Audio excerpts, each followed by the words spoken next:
According to all the first division ball clubs, all strong contenders in the very toward National League race. The San Francisco Giants lead by 1/2 game over Cincinnati, and the Dodgers with an average of 567 along with the Cincinnati Reds. In fourth place, Milwaukee 2.5 games back, and Pittsburgh in fifth place 4.5 back.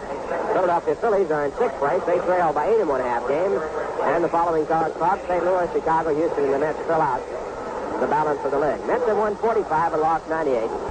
And against the Milwaukee Braves, they have won 4 of the 6 games played here in Shea Stadium. Winning all 4 of their victories against Milwaukee right here in Shea Stadium. They have lost 11 on the season, and these 3 games here in this series, the final 3 of the season between the Milwaukee Braves and the New York Mets. Tomorrow will be a day game time at 2 o'clock. And then Sunday, a single day game. Game time tomorrow will be at 2:15. Tomorrow's pitchers will be Al Jackson. And going for the Milwaukee Braves, Tony Cloninger. This broadcast, Jack Fisher with his warm-up pitches, all set to go now. And he'll be pitching to Rico Carty as his first man. It'll be Rico Carty, Mac Jones, and Hank Aaron. 3 right-hand batters in the top of the first. Carty with an average of 318. Make Mac Jones a left-hand batter. 10 home runs and 34 runs batted in. And the first pitch of the ball game is hit foul over the top of the screen at strike 1. Rico Carty, who's been injured part of the season, got himself straightened out when they found out that one of his legs was shorter than the other, and they put a lift in his shoe, and that straightened out his back condition. And since then, he has been inserted in the regular lineup in left field, and Bobby Bragan stated that he expects to keep him there the rest of the season. Carty has been torn against the Mets. He's been up at bat 90 times against the Mets and had 45 hits, an even 500 average. Next pitch back by Fisher's outside, and the count 1 ball and 1 strike. Carty with 10 home runs against the Mets in 2 years of Major League play. His first Major League home run was right here to win a ball game by a score of 3-2. Now the 1-1 pitch. Hard ground ball hit the short. A half off, handled nicely by Roy McMillan. His throw to first base is in time. So the ex-Milwaukee Brave, Roy McMillan, turning in the first out of the ball game. And now the batter will be Mac Jones. Jones with an average of 267. He has hit 28 home runs this year and had 68 runs batted in. The Milwaukee Brave lineup with a total of 180 home runs this year. That leads the National League. And the first pitch by Fisher is fouled off, and it's strike 1. So Jones, along with Rico Carty, fouling off his first pitch. Fisher has a record of 8-19. He is 2-2 with the Braves this season and 4-5 in his lifetime work. Won both of his victories right here in Shea Stadium. And now Fisher back at 1 strike, and a changeup is hit foul on the left side. Strike 2.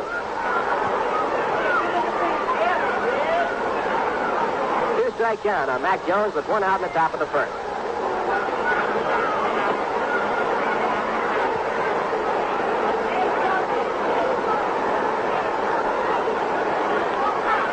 For Jack Fisher, this is his 37th appearance.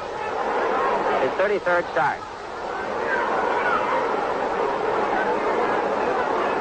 Jack leads the club in innings pitched with 217. Taking a long reading of the signs from his catcher, Greg Goosen. Now into the windup and the 2-strike delivery.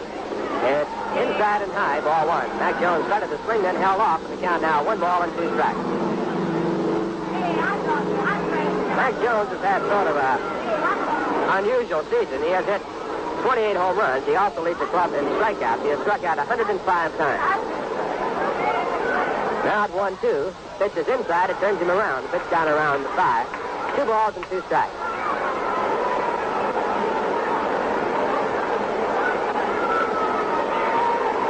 Jones had several trials in the major leagues and finally hooked on with Milwaukee this year, and he's had a fine year. 2-2 pitch, a changeup that's in the dirt. So the count goes to 3-2 after Jack Fisher had it at 2 strikes. This has been a good year for players that have spent years of drudgery in the minor leagues to come through. Luke Johnson of the Dodgers getting the first break, along with Don LeJohn of the Dodgers. They had spent over 10 years in the minors. Now 3-2. The pitch is fouled back on the screen. So the count remains 3 balls and 2 strikes. 1 out. We're in the top of the first. Mac Jones, the second batter in the ball game. On deck is Hank Aaron.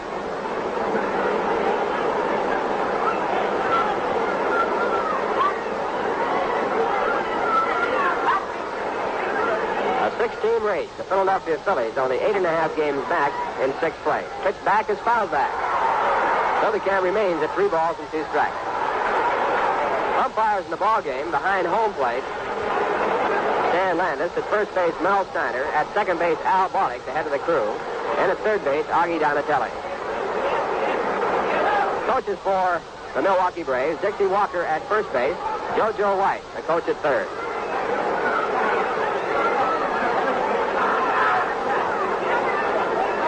And once again, a 3-2, and the pitch is again fouled out.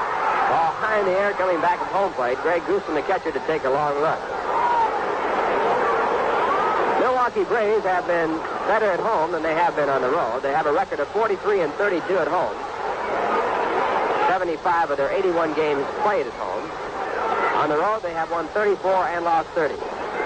They finish up against the Giants and the Dodgers the final week of the season. Now again, the 3-2. A let up line to right. Right there is Joe Christopher moving to his left. And Joe makes the catch.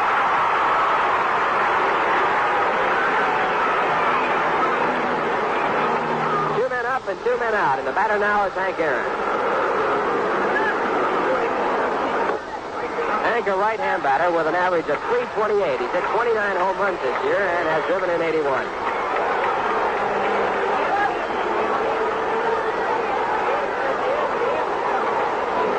Outfield straight away, infield not too deep. And the first pitch by Fisher hit down to short. Another half hop for Roy McMillan. He handles it nice. He throws low, and the ball is dropped.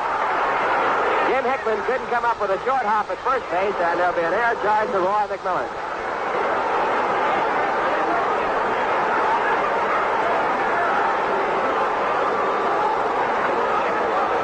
Jim Hickman at first base, now moving in to hold Hank Aaron at first. And the batter coming up is Eddie Matthews. Matthews with a comeback here, hitting .256. He's had 30 home runs, driven in 88. Left-hand batter. Outfield shifting over to play Matthews as a pull hitter. Throw to first base, but Hank Aaron back without a tag. Hank, a good base runner, one of the top base runners in the league. He has 21 stolen bases. He's been caught only 2 times. The first pitch is taken, and the throw to first base moves Aaron back to the bag in a hurry. The pitch was low for ball 1.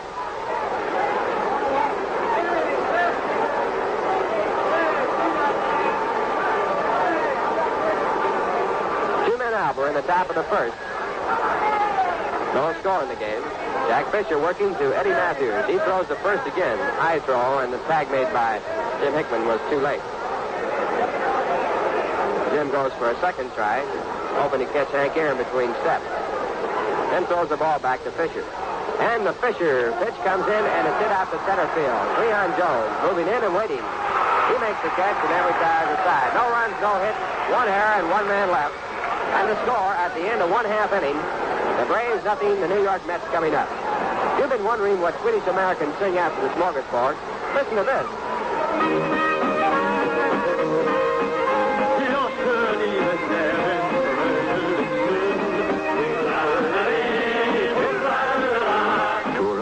Is a song that Swedish Americans sing over and over at their parties and picnics until they raise a fearful thirst. Then they change their tune.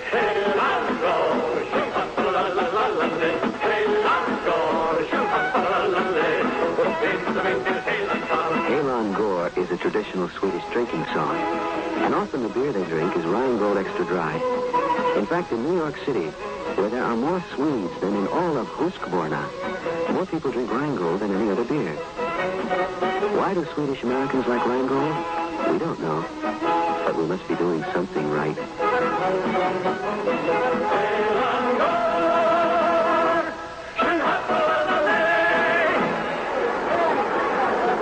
The New York Mets coming to bat for the first time in the ball game, and they'll have Ron Hunt as their leadoff batter. Ron will be followed by Roy McMillan and then Joe Christopher. On the mound for the Milwaukee Braves, left-hander Wade Blasingame.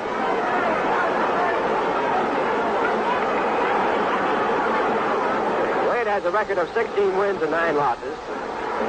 Lifetime in the major leagues, he has 125 and lost 14. He's 2-0 against the Mets this year and 4-0 lifetime. the top left-hander for the Milwaukee Braves, going against the Mets in the first game of this 3-game series.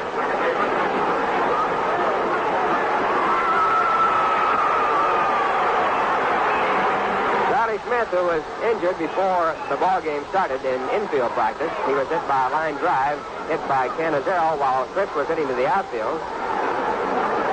And the report is that there was no bleeding, just a bruise.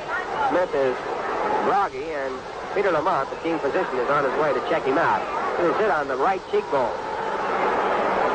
So far, the report sounds fairly encouraging. Ron Hunt stepping up, and now Joe Torre walking off with the home plate umpire toward the dugout of the Milwaukee Braves. Bobby Bragan moving back to get something for Joe Torre. Milwaukee Braves will have Joe Torre as their catcher. The first baseman is Gene Oliver. The second baseman, Frank Bowling. Sandy Alomar is the shortstop. And the third baseman, Eddie Matthews. Dan Landis now pointing out to the mound, and Augie Donatelli comes in to ask him what he wants. Donatelli running out toward the outfield, and evidently Wade Blasingame doesn't feel well, and he's not going to pitch in the game, and we're going to have another pitcher. Wade Blasingame, who was standing on the mound all this time, evidently doesn't feel well, and he is not going to be able to pitch. Coming in from the bullpen, Milwaukee Brave pitcher.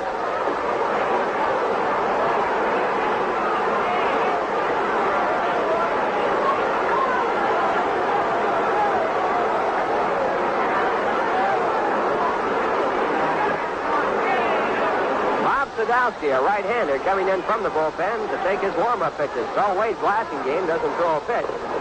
Bobby Bragan is now explaining the situation to Wes Westrom, who has come out to talk with Stan Landis.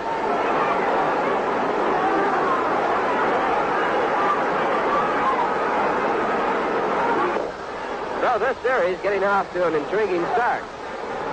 You've heard the stories of pitchers warming up under the grandstand, trying to deceive the manager of the opposition to start another team, and then all of a sudden a switch being made so that the players will be out of position. We'll have to wait and get the report on what happened to Wade Blasingame. Blasingame has not been feeling well. He has been suffering from the flu and has had a temperature in the 100s, so evidently this is no ruse. It is the real thing.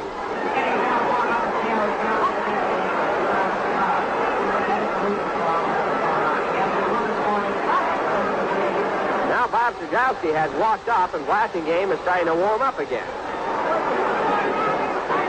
Bob Sadowski, walking all the way in from the bullpen, came all the way to the mound, then walked off the mound, and Blasingame evidently is going to try it. Wes Westrom still discussing the situation with Stan Landis.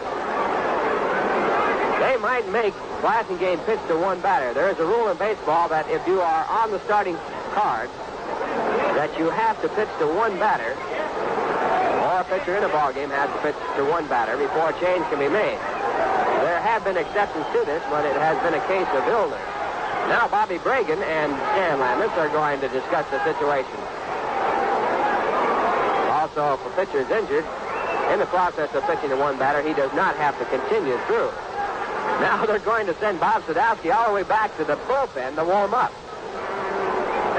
He has gone down under the stands, and he'll go back out to the bullpen to warm up. So what is going to probably happen is that Blasingame will pitch to one batter, and then Sadowski will then be brought in the ballgame. This takes all the complications out of it. Or does it? First batter will be Ron Hunt. Ron hitting at 221, and the first pitch is in for... Pitch too high for ball one. It would be unusual if he got Ron out, decided to stay in the ballgame, and then went on to pitch a no-hitter. With no home runs and 5 runs batted in. A right-hand batter. The pitch back is hit hard to right field. Hauled down by Bowling on one hop and go to first base in time. Frank Bowling taking a one-hopper that was headed toward right field as he moved to his left. He made the play to first base in time for the out. So Blasingame is now going to try Roy McMillan.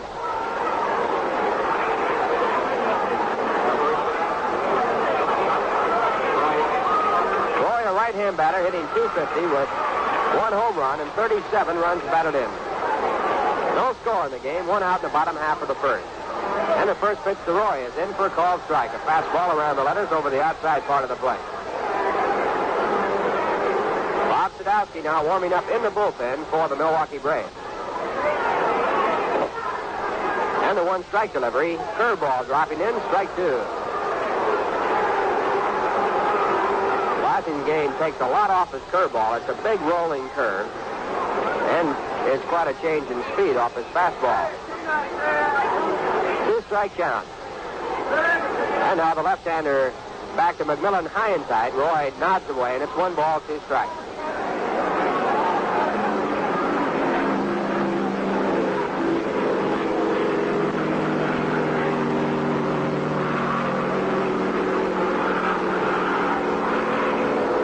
Two strikes on Roy McMillan. Blasingame into the windup and back again. And the pitch is swung on and foul tipped, held on to by Joe Torre, strike 3.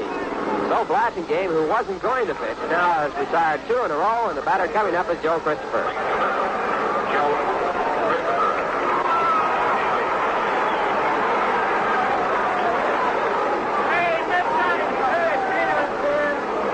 Christopher's batting .256 with 5 home runs and 40 runs batted in. Joe's next hit will be his 100th this year. Club leader in hits, Charlie Smith, with 111. Along with Eddie Kranepool has 125. Roy McMillan with 123. So Joe somewhat behind his pace-setting lead of last year. First pitch is ball 1. It's 1 ball, no strikes. Pitch back to the plate is outside, ball 2.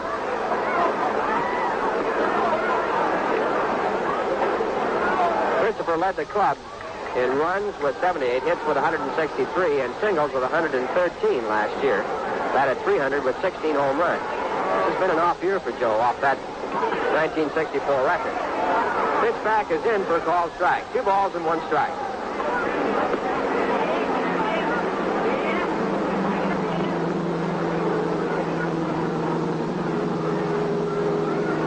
With 2 men out in the bottom half of the first. No score. And a changeup to the plate. It's outside. It's ball 3. 3-1. On deck batter, Jim Hickman.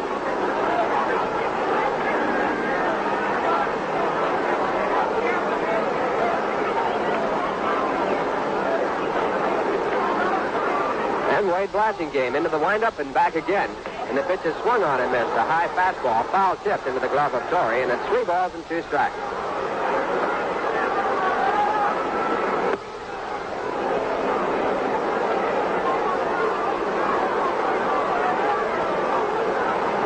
Joe Christopher stepping out of the batter's box, taking a lot of time out of the batter's box, so time is being called by Stan Landis.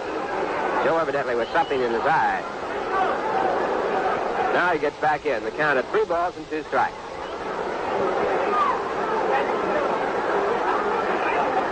And the next delivery is a fastball hit hard down the short. Dug out by Sandy Alomar. He turns and throws to first base for the out. So 2 good plays by the Milwaukee infield, one by Frank Bowling, the other by Sandy Alomar, and the side is retired. 1, 2, 3 for Blasingame, and the score at the end of 1 inning. Milwaukee Braves nothing, New York Mets nothing.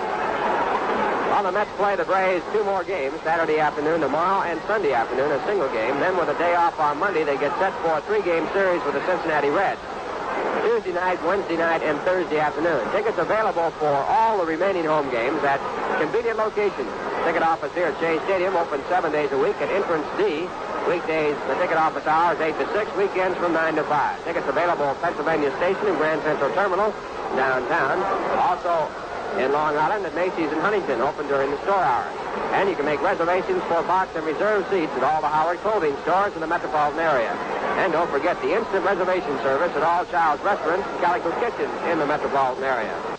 And you can also mail in 4 tickets. The Mets play the 28th and 29th against the Pittsburgh Pirates, and the 1st, 2nd, and 3rd of October against the Philadelphia Phillies. Tickets that you would like to pick up by mail are $2.50 and $3.50. Reserve seats $2.50, box seats at $3.50 each. Simply add 25 cents with each order for handling and postage. Address your checks and or money orders to Met Ticket Office, Shea Stadium, Flushing, New York. That's Met Ticket Office, Shea Stadium, Flushing, New York. Mets with 10 remaining home days.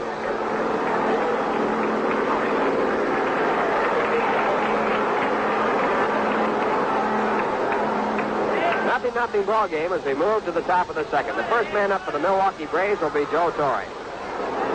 Joe having another good year, batting .299 this season with 26 home runs and 76 runs batted in. And Jack Fisher with his first pitch, a changeup in there for a called strike. Joe Torre will be followed by Gene Oliver and then the second baseman, Frank Bowling.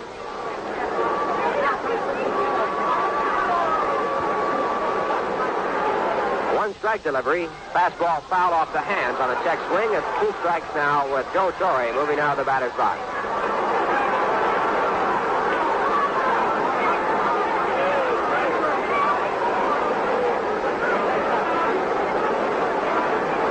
Torre last year batted .321 with 20 home runs, so he is up in the home run production and down in the percentage department.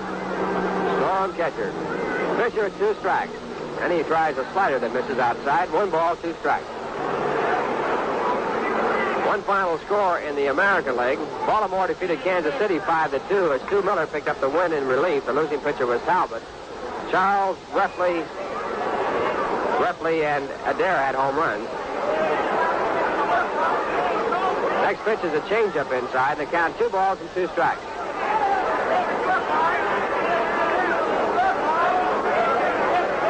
Minnesota nothing, Boston nothing after 1. Perry against Moorhead. The Yankees are scheduled at Chicago. Kansas City-Baltimore game, the first of 2. Baltimore winning the first game. Pitch back, line to left center. A base hit over the head of Roy McMillan. Joe Torre on his way. As the ball goes on by, Ron Swoboda rolls up against the fence. Ron sort of making a dive for the ball, fell down. And the ball went on through. So a 2-base hit for Joe Torre. That is his 18th this year. And the Milwaukee Braves have a runner in scoring position with no one out here in the top of the second.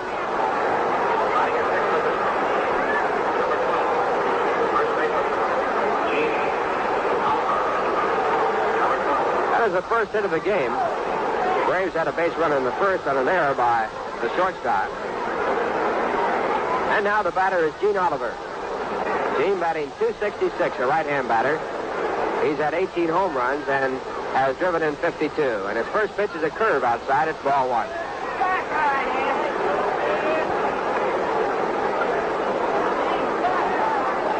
No one out in the top of the second. Milwaukee Braves threatening here for the first time. No score. And Jack Fisher back to Oliver with a fastball. It's fouled back in the screen as Oliver tried to hit toward right field. The count 1 ball and 1 strike. At the end of 1, the Cardinals nothing, Philadelphia nothing. Bob Gibson pitching for St. Louis against Jim Bunning.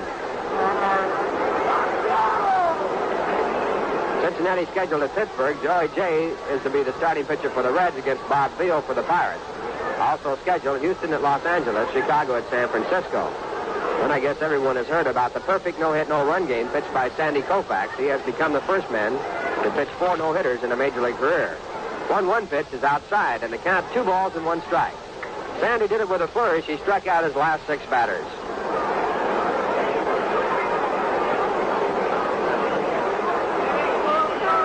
Also making the headlines, probably one of the greatest pitchers that ever lived, if not the greatest. You can get a lot of arguments. Satchel Paige has signed up to play in the major leagues again. How old he is, no one knows. Someone said 62. It could be more or less. Next pitch is hit high in the air. It's a shallow third. Bobby Clouds at third base, moving over toward the mound as he makes the catch for the out. 1 away in the top of the second. The batter will be Frank Bowling. Satchel Paige has signed up to pitch for the Kansas City Athletics.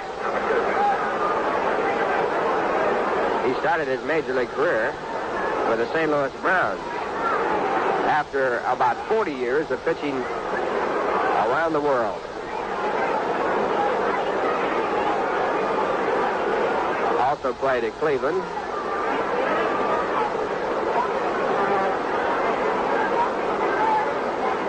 First pitch to Frank Bowling is a curveball that breaks over at the knees for a called strike. Bowling, a right-hand batter, hitting .267.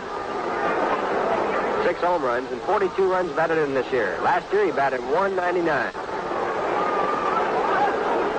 Joe Torre at second base with a short lead.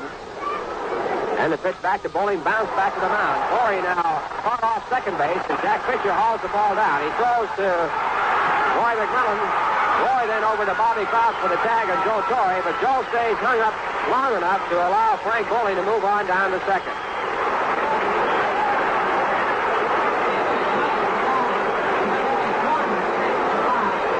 So Joe Torrey got his job done. He stayed hung up long enough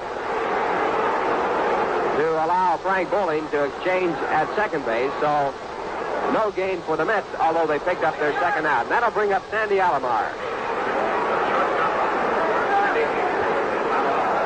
Your scoring on the play went 1-6-5.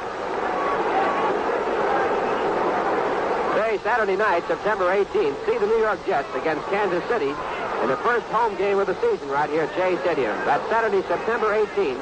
Call 421-6600 for ticket information. That's 421-6600.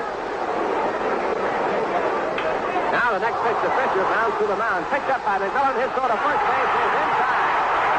On the play, Dixie Walker, who was coaching at first base, fell down as he argued with the first base umpire. Now a vehement argument going on with Mel Steiner and Dixie Walker. But the play was in time. It went 1-6-3, and Dixie Walker has now been ejected from the ball game. Well, this game has seen a little bit of everything so far, and it's just getting started. In the inning for the Milwaukee Braves, no runs, 1 hit, no errors, and 1 man left. And the score at the end of 1.5 innings, the Braves nothing, the Mets nothing. Now here's Bob Murphy with another fact from the Viceroy Hall of Records. Ray, how many Major League teams can you think of that got their nickname from their stockings? The White Sox, of course, and the Red Sox, and the Reds. But there's another one. You see, the striped socks the Detroit team wore were what inspired sports writers to call the team the Tigers. Okay? Next question. How come Viceroy's got the taste that's right? Here's the answer. Viceroy is specifically designed to taste the way you'd like a filter cigarette to taste. Now, some brands taste too strong as if they didn't have a filter, and others taste too light.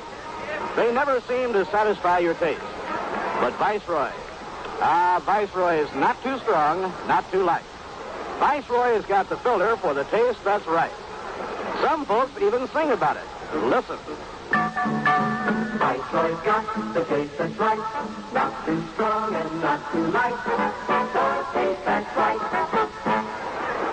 Well, after being in Milwaukee and Cincinnati where you could hear a pin drop, it's nice to get back to Shea Stadium. Already here in 1.5 innings, we've had more excitement than we had in the entire road trip. And it's great to be back.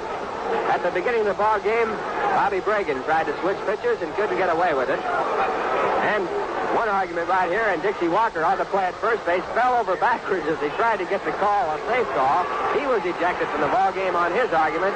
Now we're moving to the bottom half of the second. First man up for the Mets, with a score tied at 0-0 will be Jim Hickman. Jim batting .223. And Wade's flashing game with his first pitch. It's low and away, ball 1. Wade, who was and wasn't going to start this ball game. In the game, he worked through the first inning, 1, 2, 3. Now pitching to his fourth batter, Jim Hickman. Jim with 12 home runs and 30 runs batted in. And the pitch back is in for a called strike. 1 ball, 1 strike. Flashing game came out as the game started. Went to the mound. Took his warm-up pitches, and then time was called, and Passing Game walked off the mound into the dugout, and Bobby Bragan brought in Bob Sadowski from the bullpen. Pitch back is a changeup behind the air, foul down the right field line. Sadowski was not allowed to pitch, as the umpires declared the Blasting Game would have to work to at least one batter. So he tried that, got him out, worked to 2 more, and now is working to his 4th. Sadowski went back out to the bullpen to warm up. Right now, no action in the bullpen. And the count at 1-2 on Jim Hickman. Jim moved up into the 4th spot and played to Charlie Smith. Now the pitch back is fouled off. Count at 1 ball and 2 strikes. Charlie was injured before the ball game when he was hit by a ball by Chris Canadero as Smith was bungling to the outfield. Charlie received a bruised cheekbone, and so far the report is that it's nothing more than that, but that is not official at the time. 1 ball, 2 strikes. And the next delivery is taken outside, ball 2.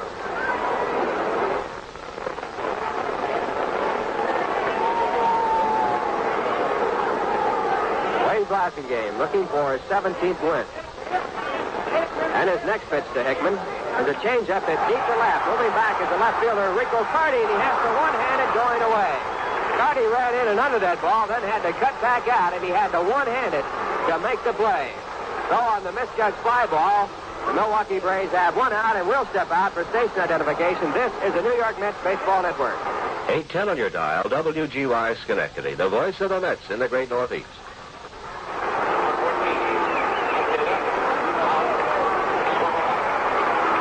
Bob Kiner along with Bob Murphy and Lindsey Nelson from Shea Stadium. No score, and the batter is Ron Swoboda, and he takes the high changeup for ball one. Ron batting .233 this year. He leads the club in home runs with 19. He's driven in 48. 1 ball, no strikes as Blasingame comes back again. This time he tries a fastball and misses low away. 2-0 as Joe Torre walks out in front of the plate before returning the ball. On deck batter, Cleon Jones. When Charlie Smith was taken out of the starting lineup, Wes Western moved up the men behind him, the 5th, 6th, 7th men, put them all up 1 notch in the batting order, and then put Bobby Klaus in the 8th position. The next pitch back is a called strike, a fastball over the outside part of the plate. The count now at 2 balls and 1 strike. Mets are back in pretty good shape now. Galen Cisco's arm is all right. He's available for pitching. He did not make the trip. Next pitch is outside. It's ball 3. 3 balls and 1 strike.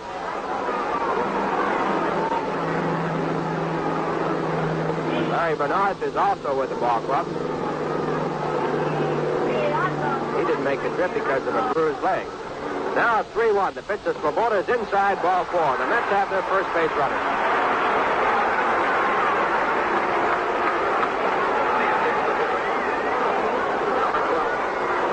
That brings up Cleon Jones, the right-hand batter, hitting .133.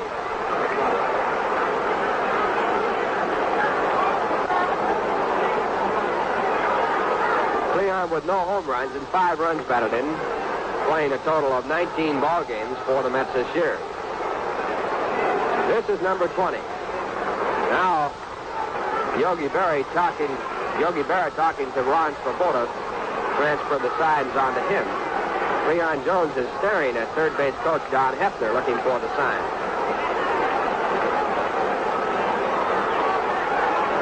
Swoboda leads off, Blasingame to the plate. And a fastball is inside. It's ball 1.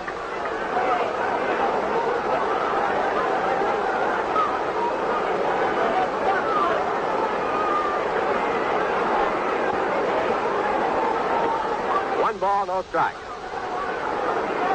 No score in the game. 1 out in the bottom half of the second. The first of a 3-game series. Pitch back is low, and Swoboda starts the second, comes back to first, and just beats the tag. Swoboda was caught out too far away from the bag. He was not stealing.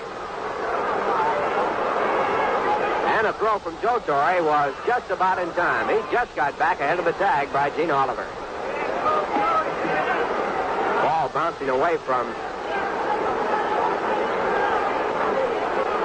catching position. Counted 2 balls and no strikes.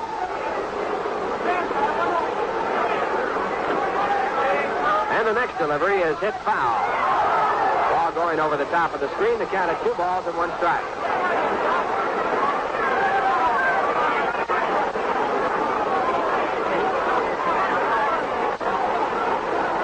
Peter Lamont, the team physician, has taken a look at Charlie Smith. His preliminary diagnosis is that it's a contusion, a bruise. Charlie will rest for half an hour in the clubhouse and then go on down to Roosevelt Hospital for x-rays. He has a bruised cheek. And we hope nothing more than that. Now at 2-1, the pitch back to Jones is fouled to the right side. Down the line, the count moves up to 2 balls and 2 strikes.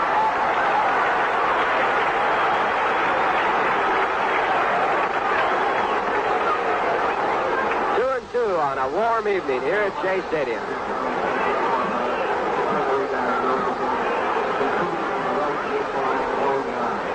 Ron Swoboda back to first base.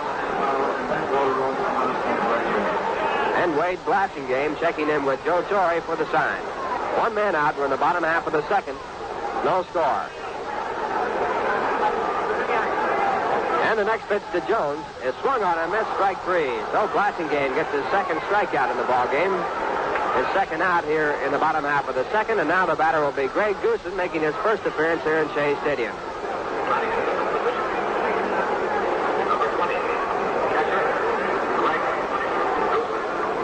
Greg got off to a fine major league start with a base hit his first time up.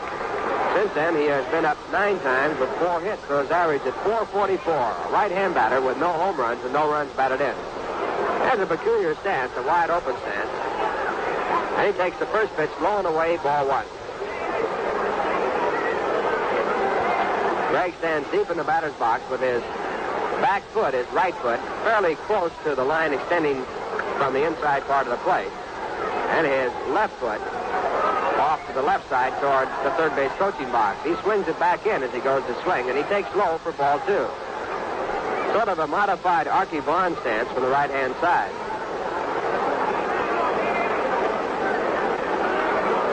Going back around the 1940s, quite a few hitters hit this way.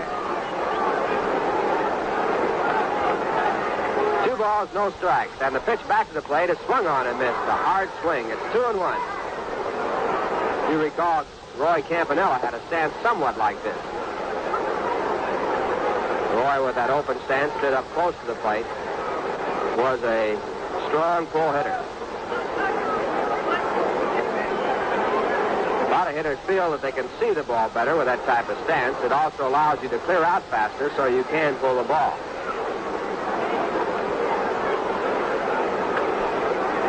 2 balls, 1 strike on Greg Goosen. Ron Swoboda at first base. 2 men out in the bottom half of the second, no score.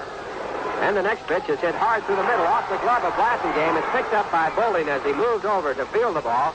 After making the catch, he had an easy run to the bag for the 4th play that retired the side. In the inning, no runs, no hits, no errors, a walk, and a man left on base. And the score at the end of 2, the Mets nothing, the Braves nothing. Well, it's date night here at the ballpark, and you can probably hear the marching bands, the dancing bands in the background on a special day. There'll be more special days. The Mets have Camera Day tomorrow.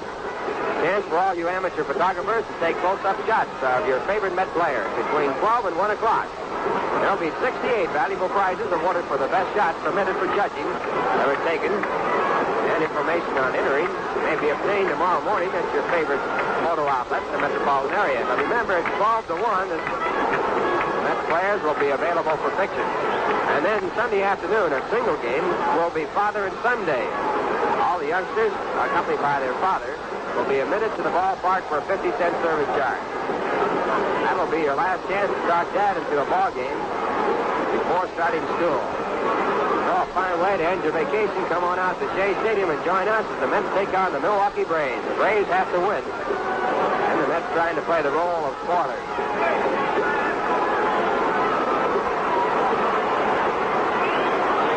It's the top of the 3rd. No score in the game, and the first man up will be the pitcher, Wade Blasingame.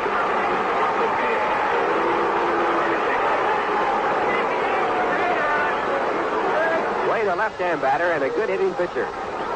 And he takes the first pitch low, ball 1. Wade's first major league hit was a home run off Tracy Stallard of the Mets at that time. Left-hand batter. Average is 182 with 1 home run this year and 3 runs batted in. And Jack Fisher back again, and the pitch is in for a called strike. 1 ball, 1 strike.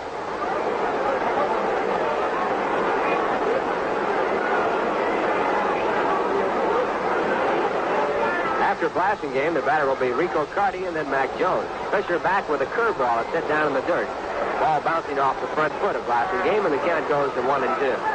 At the end of 2, the St. Louis Cardinals won. Philadelphia Phillies nothing. Bob Gibson pitching for the Cardinals against Jim Bunning. 1 run coming on the home run by Bill White in the second. Cincinnati playing at Pittsburgh, and Joey Jay will be pitching for the Reds against Bob Beal. Also scheduled Houston at Los Angeles and Chicago at San Francisco. Giants in first place by 1.5 game over the Cincinnati Reds and the Los Angeles Dodgers. 1-2 pitch is taken in over the inside corner for a call, strike 3. So Jack Fisher gets his first strikeout in the ball game, his first out here in the top of the 3rd, and with no score, The leadoff batter for the Milwaukee Braves steps in. Rico Carty.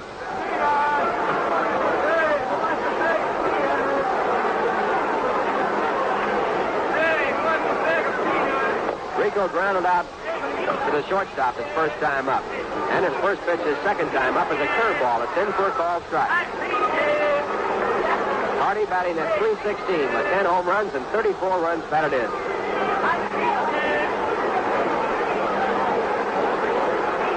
Braves nothing, the Mets nothing with one out in the top of the third. And the next pitch is high and inside and counted 1 ball, 1 strike.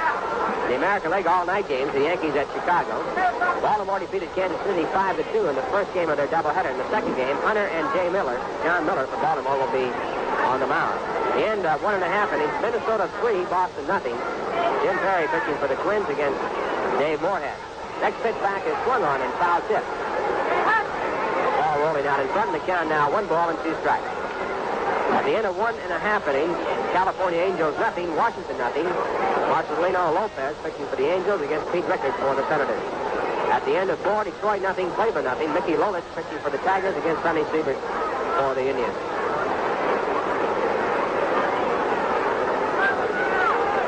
One ball and 2 strikes on Rico Carty. Max Fisher taking plenty of time as he looks for the sign. And the right-hander now back to the plate. And the sidearm curve is fouled over the top of the screen. Ball bouncing off and down into the front row of the box seats where a gentleman caught the ball with a glove on. And it to his little daughter sitting right next to him. He's wearing a Met cap. He came well prepared. 1 ball, 2 strikes. And the next pitch is over the outside corner, strike 3. Rico Carty caught looking for the second strikeout in the row. Now Carty arguing with Stan Landis before going back to the dugout.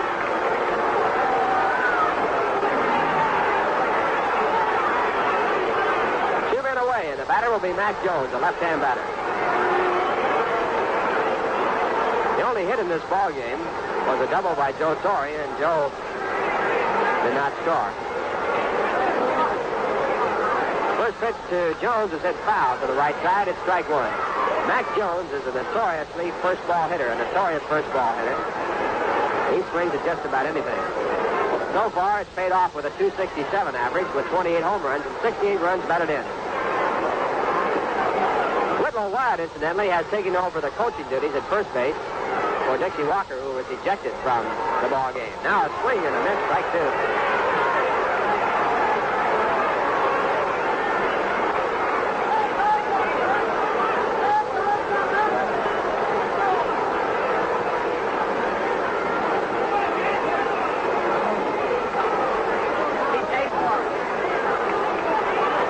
Count on Mac Jones. 2 men out. We're in the top of the third. No score. And Fisher now back again. This time he misses high. 1 ball, 2 strikes. Mac Jones has a fine spot in the batting order. He's hitting right in front of Hank Aaron. That means he gets many more good pitches to see than he would normally. No pitcher wanting to walk a batter before Hank Aaron. 1-2 pitch is hit foul down in the dirt. The count remains 1 ball, 2 strikes.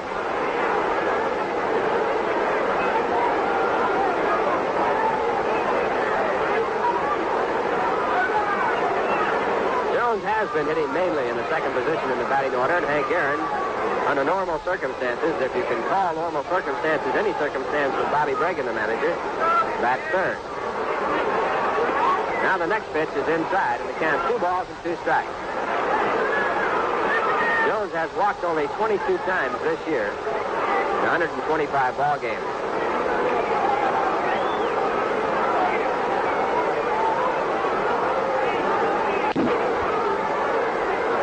And a 2-2, a swing and a miss, strike 3 on a change of pace, and Jack Fisher strikes out the side. And the score at the end of 2.5 innings, the Braves nothing, the New York Mets nothing. Now you're going to hear a terribly sad song about a man who's unlucky in love, but lucky in beer.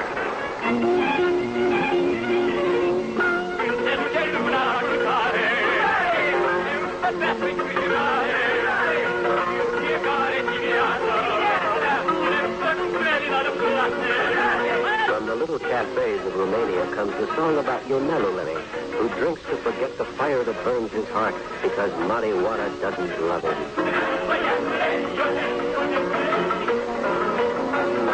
Even if you're not on fire like poor Ionelule, you can work up a passionate Romanian thirst with spicy salamale, and then you'll very likely call for a Rheingold. It's a fact that in New York City, where there are more Romanians than in Bailesh, more people drink Rheingold Extra Dry than any other beer. How come? Maybe you can find out at your local pivnica. But we must be doing something right. It's the bottom half of the third, no score in the ball game, as the Mets come up against Wade Blassingame. Little Dixieland music going on down below here between innings. The action fast and furious, both on the field and in the stands.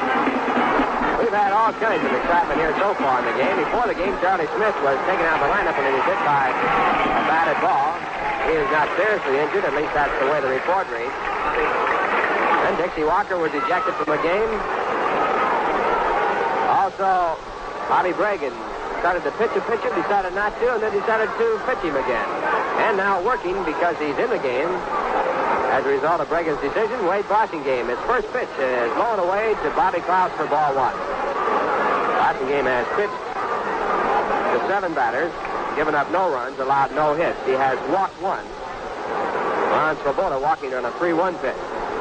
And Bobby Klaus batting with an average of 201, 1 home run with 11 runs batted in. Bobby was put in the lineup when Charlie Smith was taken out. 1-0 pitch is too low for ball 2. 2 balls, no strike. After Bobby Klaus, who is batting 8th, Jack Fisher will be the batter, and then Ron Hunt. We're in the bottom half of the third. And the next pitch is a called strike as Klaus was taking all the way. 2 balls, 1 strike.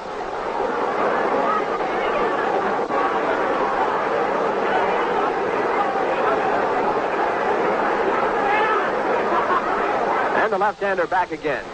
Pitch is in for called strike 2. Breaking pitch at the knees. 2 balls, 2 strikes. The end of 1.5 innings, Pittsburgh 1, Cincinnati nothing. Joey J against Bob Veal. And at the end of 3, St. Louis 1, Philadelphia nothing. Gibson against Bunning. 2-2 pitch is bounced out towards first base. Coming up the line, the first baseman going down the line, Wade Blassingame. Blassingame makes the pickup and then moves on down to the bag to make the out. Little slow roller right down the line, and Blassingame hustled over to make the play unassisted. That'll bring up Jack Fisher. Jack with a 174 average. He has no home runs and 2 runs batted in. This is his 70th time up this year, and he's had 12 base hits.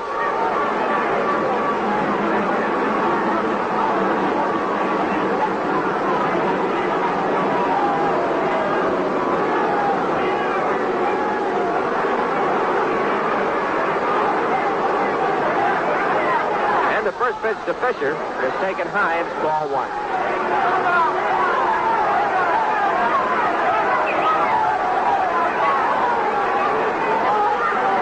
One ball, no strikes. 1 man out, bottom half of the third, no score. Pitch back is swung on. It's strike 1.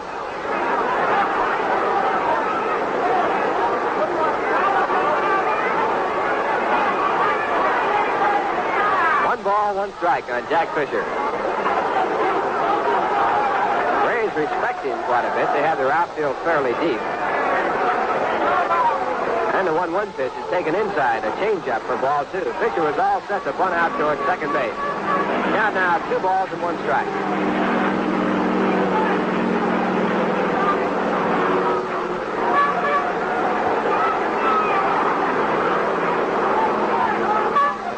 And the next delivery is fouled over the screen.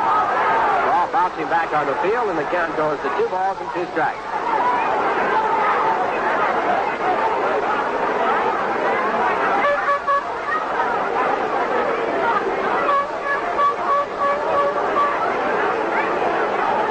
Not too many banners around tonight. There are some, though. 2-2 pitch is high, ball 3. Full count now, and Jack Fisher with 1 man out. On deck batters, Ron Hunt.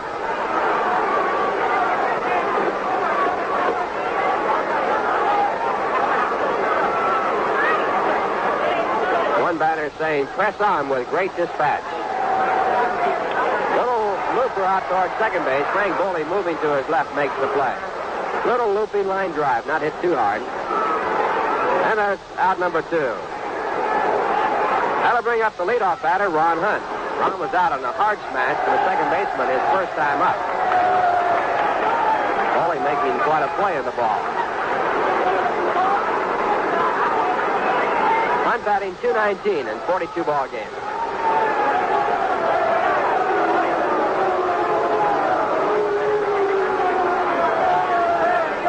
Two men out in the bottom half of the third, no score. And Blasingame's first pitch is hit high in the air to center field. Mac Jones moving over to his left. Now waiting, and he makes the play for the out. 1-2-3 for Blasingame in the bottom half of the third. And the score at the end of 3, the Braves nothing, the New York Mets nothing. Coming in here now is Bob Murphy, but first, here's a very sad French-Canadian song about a fellow who lost the key of his clarinet. Listen. J'ai perdu le dos de ma clarinette.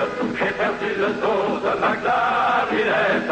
Ah, si papa, il avait ça, voilà. J'ai perdu le dos de ma clarinette is a song with the kind of humor French Canadians love. But one song leads to another, and the thirst that follows is no laughing matter. Oh, petit coup, c'est agréable. Oh, petit coup, c'est doux. Votre coucou, ça rend l'esprit malade. Grand un petit coup is what they'll sing as they reach for a beer. Probably Rheingold Extra Dry. In fact, in New York City, where there are more different kinds of people than in any other city in the world, more people drink Rheingold than any other beer. Why do French Canadians like Rheingold?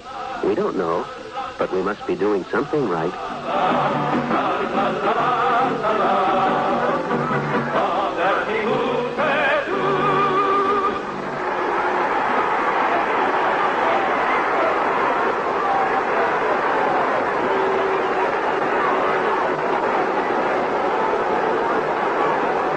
Go to the fourth inning, and Henry Aaron leads off for Milwaukee against right-hander Jack Fisher.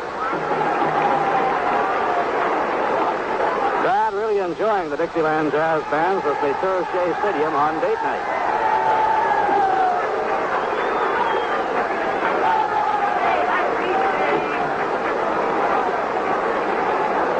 Henry Aaron coming up for the second time. He reached safely on a throwing error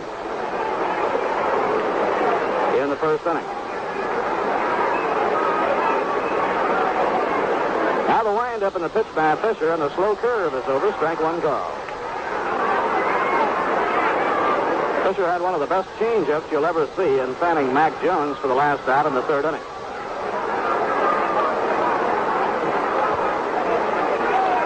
Nobody on, nobody out, fourth inning.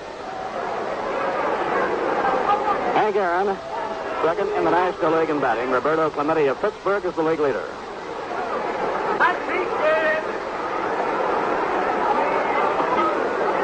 Inside and high. 1 ball, 1 strike.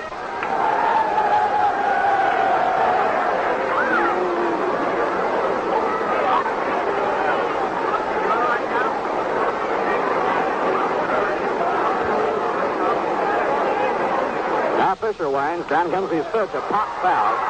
This was wafted well back up into the crowd and out of play.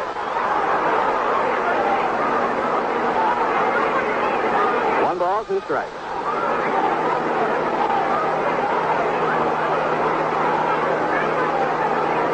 Tomorrow at 2:15. It should be a good one. The Braves will have their 20-game winner, Tony Cloninger, on the mound. The Mets are pitching Al Jackson.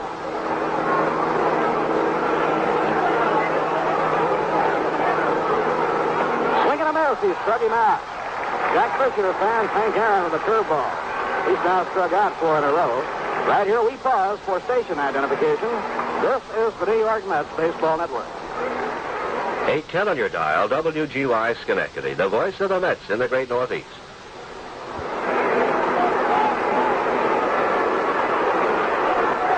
Bob Murphy with Ralph Kiner and Lindsey Nelson from Shea Stadium. We're in the fourth inning, no score. Eddie Matthews up against Jack Fisher. Slow curve, a strike on the inside corner.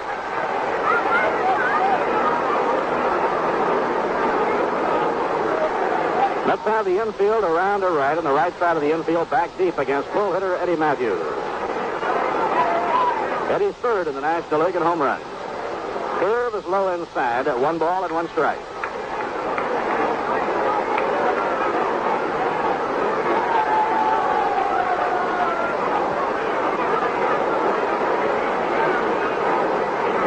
Now Fisher winding. Here's his pitch on the way. A swing and a miss on a fastball. 1 ball and 2 strikes.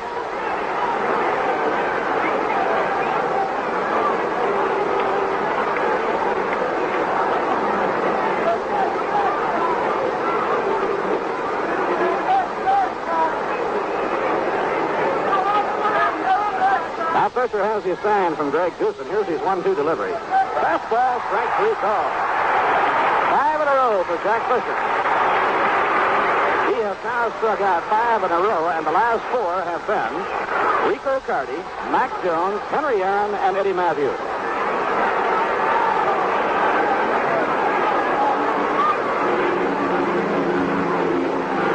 Now Joe Torre is the batter. Torre lined a double up the alley in left center of the second inning, leading off. Last ball to tie, 1 ball and no strike. Joe Torre's double to left center is the only hit in the ball game.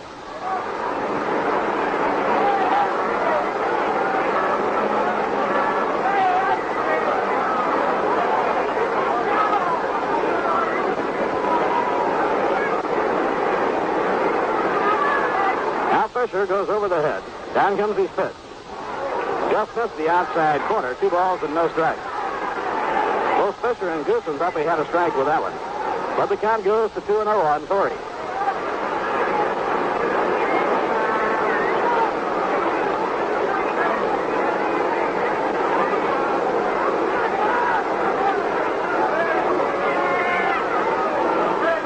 This is over at the letters for a called strike. 2 balls and a strike on Torre. The record for consecutive strikeouts is 8, held by 3 different pitchers. The last to turn it was Jim Maloney of Cincinnati.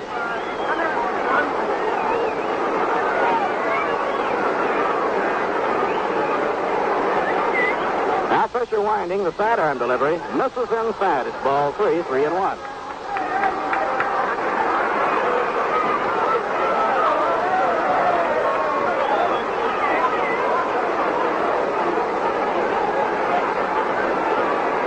Braves nothing and the Mets nothing. We're in the 4th inning. Now Fisher delivers 3-1. A nice pitch foul off to the right and out of play.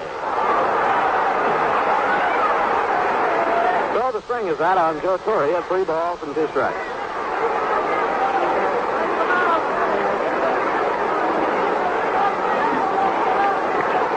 Whitlow Wyatt on the coaching lines at first.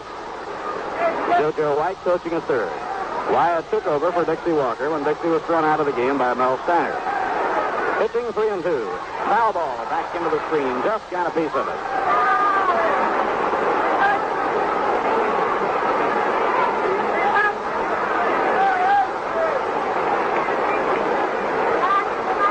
Not a bit of breeze here this evening. Sky is clear and a big full moon taking in all the action. Now the wind-up. Here's the 3-2 delivery. Ball 4. He changed up on 3-2, but he missed outside and low with it. Joe Fisher, after fanning 5 in a row on 3-2, walked Joe Torre. That brings up Gene Oliver.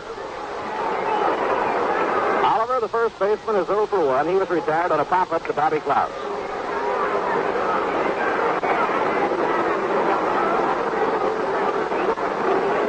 Jim Hickman will not hold against the runner. Here's the pitch. Ground ball bounced down to third, fielded by Bobby Klaus. He strides and throws in time, and the side is out.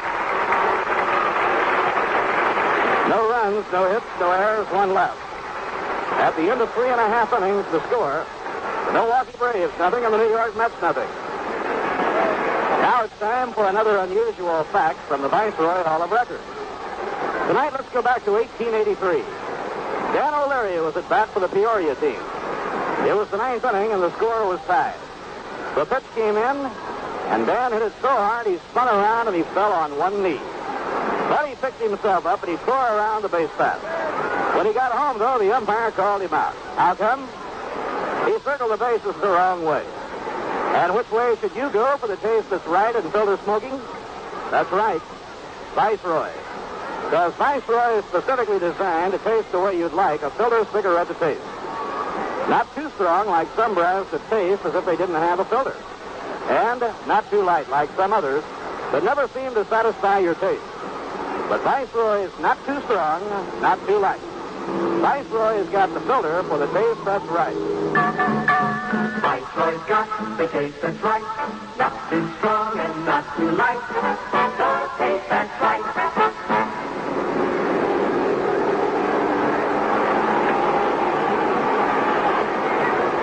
Last time for the fourth inning.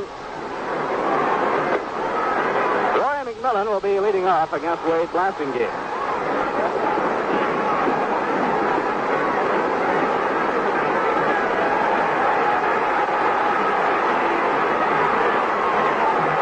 Blasingame over the first three innings has allowed no runs, no hits. Walked one man and struck out two. Mack hitting at 249.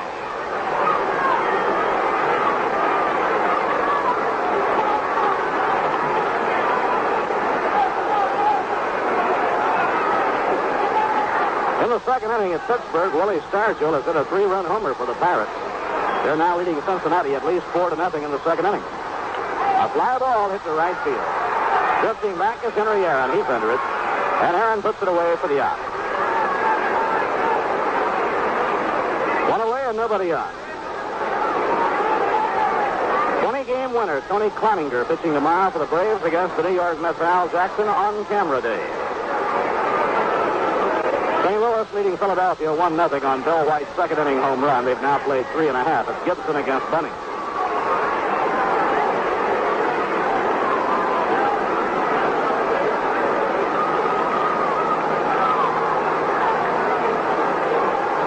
Joe Christopher batting for the second time. Joe bounced out to short his first time up. Fastball over, strike one call.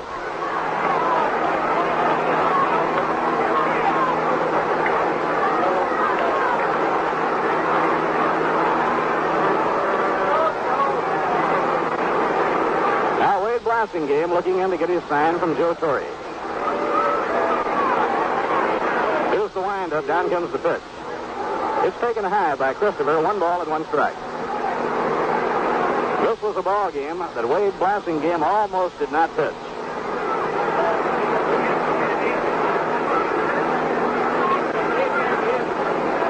The 1-1 delivery. And the slow curve is over. Strike called. 1-2. Blasingame went to the mound to start the last of the first inning. Joe Torre went out, talked to him. And Torre did not feel that Blasingame was feeling good enough to pitch the ball game. Bob Sadowski actually had started in from the bullpen. Bregan had gone to the mound to make the change. This morning. A swing and a miss, he struck him out. And Blasingame fans Christopher.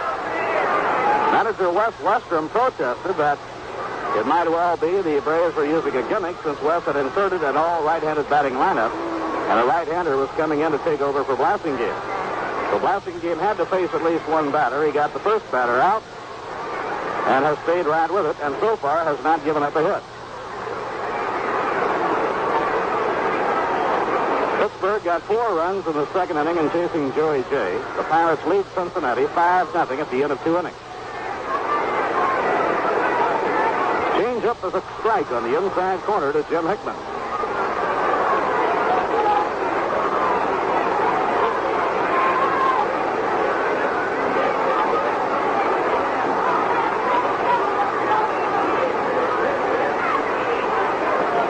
Now the breaking ball is under the knees. 1 ball, 1 strike.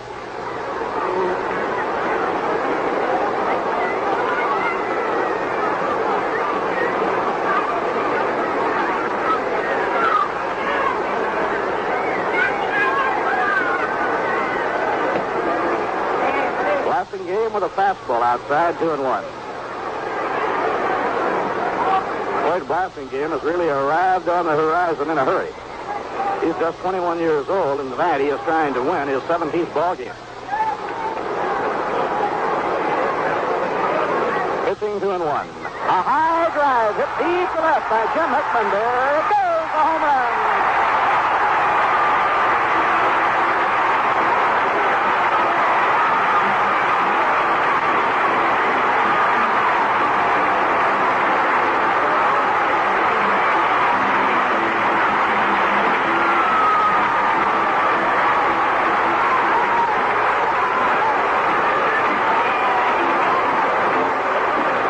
13 by Jim Hickman, and his second this year against Milwaukee. The Mets go in front, 1-0. That ball was really tagged by Jim Hickman. There was never much doubt about it. A climbing drive that sailed over the wall in left field and out into the visiting bullpen.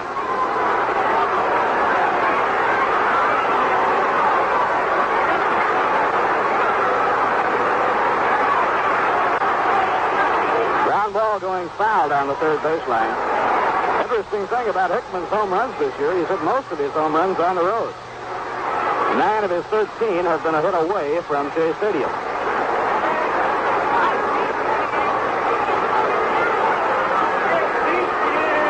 He had 3 in one game against the Cardinals in St. Louis, starting out the last road trip. Now blasting game out of his windup. Here's the pitch. A changeup, swing and a miss. That was a beautiful changeup by Wade Blasingame. He really throttled back on it. So it's a 2-strike count on Ron Swoboda.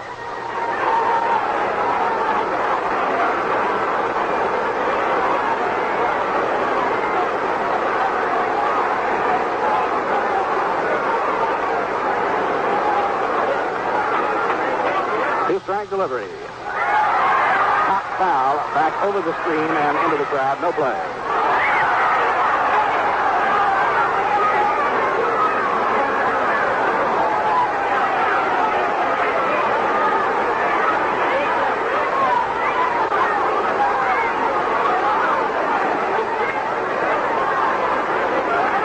Two-strike count as Blasingame winds. Down comes the pitch.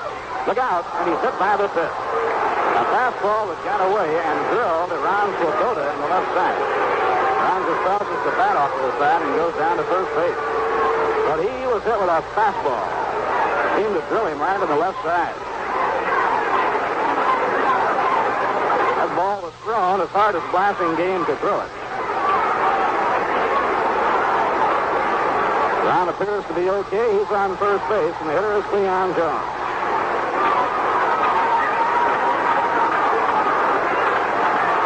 Leon, right-hand hitter. Blasingame checks the runner, then delivers. Look out. It's inside the high. He hits the first and out of the way. I'm sure that wasn't intentional. He was really knocked down. Those last two pitches, both blazing fastballs, have gotten away from left-hander Wade Blasingame. Until these two pitches, Blasingame's control had been almost perfect. Now the pitch. He lets up on it. It's high. 2 balls and no strikes.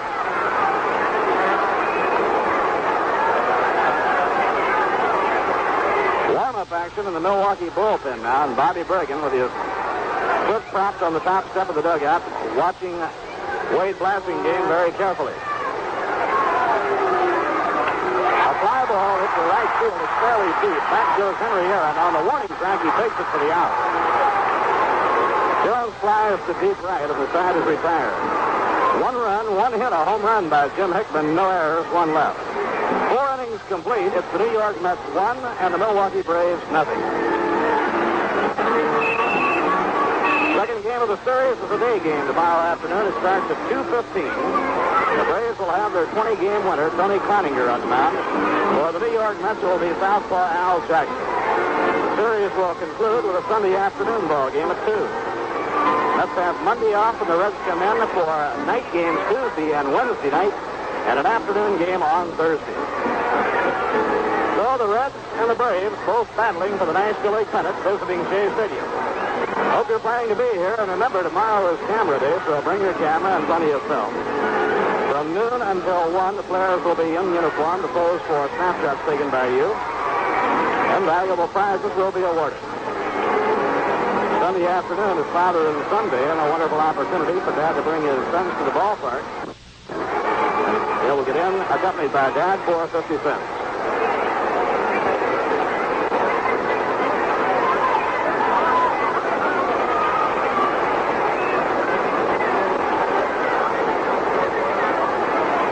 Frank Bowling leads off against Jack Fisher in the 5th inning. Frank, hitting .266, reached on a fielder's choice in the 2nd inning. He'll be followed to the plate by Sandy Alomar and then Wade Blasingame.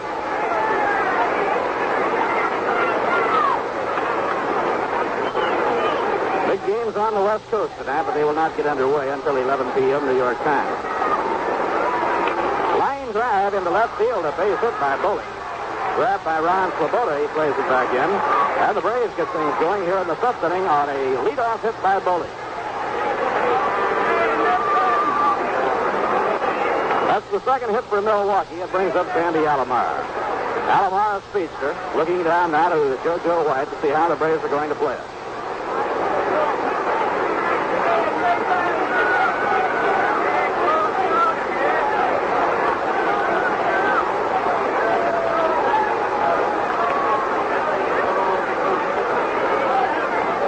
Way inside on a fastball, 1 ball and no strike. Fisher getting all the mustard he could on that for a fastball in the event the bunt play was on.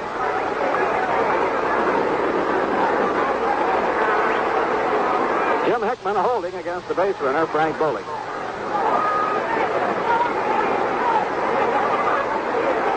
Bobby Klaus shortens up at third to guard against the possibility of the bunt. However, with the pitcher, a blasting game due up next, it might well be that Alomar will swing away. Now Fisher in the set position. Delivers a pitch out, a throw to first by Goosen. Oh, he almost threw it away. Hickman going high in the air to grab it.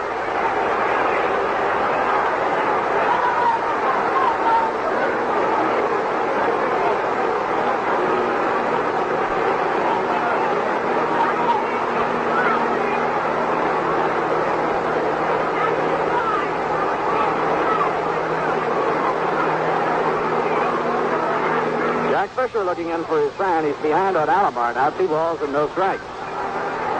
Now the pitch on the way. A swing and a miss. He was swinging away and he went after a high hard one.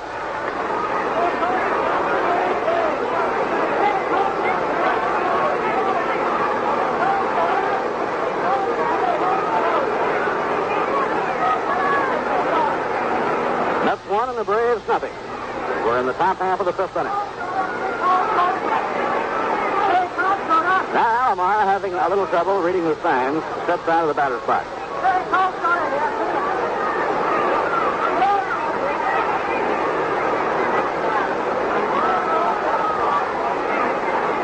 Fisher in the set position.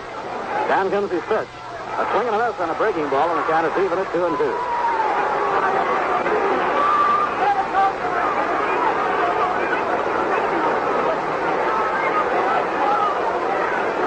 Pittsburgh with a 4-run second inning has gone in front of Cincinnati 5-0 at the end of 2 tonight. Phillies have come from behind. They now lead the Cardinals 2-1 after 4. Pitching 2-2. And he pops the ball up. Second baseman Ron Hunt on the rim of the outfield grass makes the catch.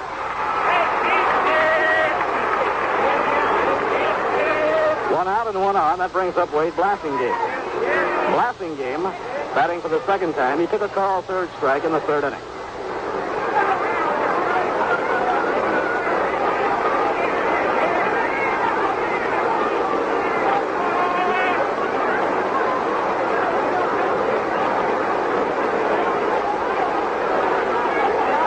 Rico Carty coming out in the on-deck circle.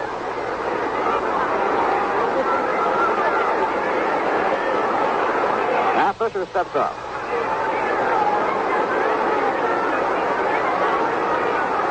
Here's the pitch on the way. He's around the bunt. Bunts it, and it is a fair ball picked up and thrown in time. Good play by Greg Goosen. He thought the ball was going to go foul, and he was going to let him do so. He took a good hard look at it and decided that ball very well might die in fair territory. So he pounced on it and threw to first base in time for the out. A sacrifice by Blasingame, moving Bowling into scoring position.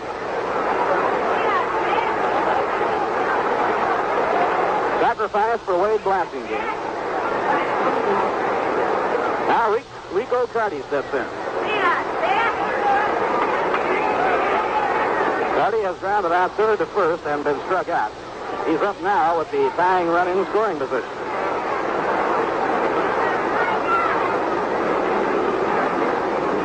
Jack Fisher off the stretch.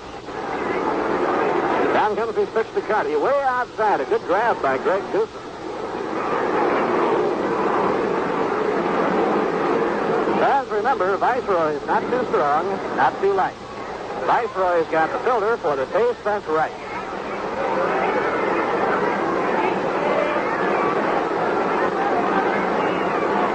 Carty, batting at .316, dangerous right-hand hitter. Here's the pitch underway. Low and outside, 2 balls and no strikes. Last year as a rookie, Carty finished the year with the second highest batting average in the National League. He had back trouble in spring training, back and hip trouble most of this year, and right now is 100% physically. 2-0 delivery. A fine arm pitch to tie, ball 3. Mac Jones is the on-deck batter. And Fisher has gone behind on Carty 3-0.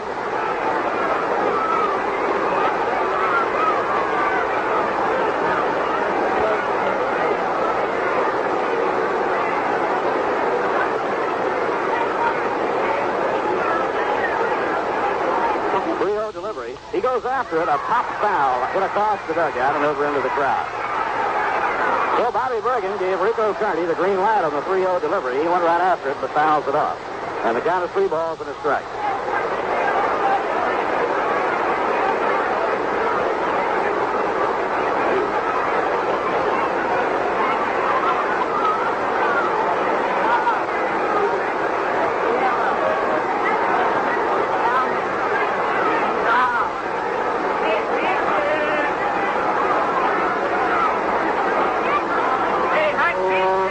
Pitching 3-1. A line drive off the glove of Hunt into right field for a base hit. Bowling will come down the line to tie up the ballgame. A base hit by Carty. Hunt went high in the air and just touched the ball with the fingertips of his glove, but couldn't have enough glove on it to hold it. It goes into right for a run-scoring hit. And Carty continues his rampage against the Mets.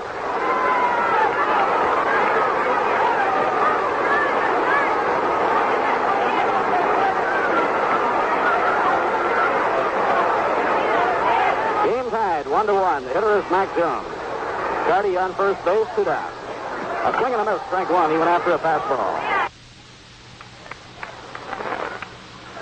Rico Carty came into this ball game with a lifetime batting average against the New York Mets of .500.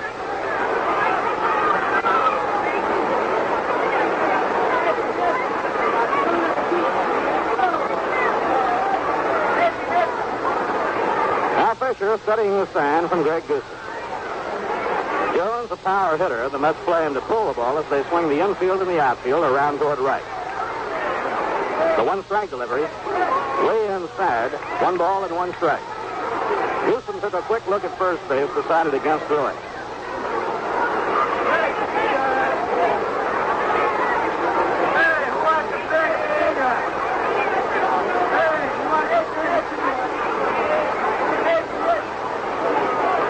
Ron Hunt playing Mac Jones back on the rim of the outfield grass at a deep second.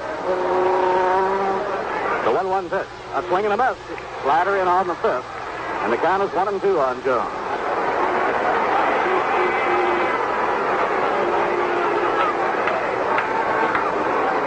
In the history of this great game, I don't know who the first man to say this is a game of inches.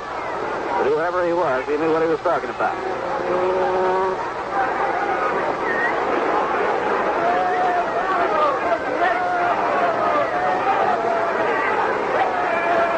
One ball and 2 strikes on the Milwaukee center fielder, Mac Jones. Stands deep in the batter's box, overly close 10. Pitching 1-2. A drive in the air to right field. Back goes Christopher, back to the wall. He reaches, makes the catch.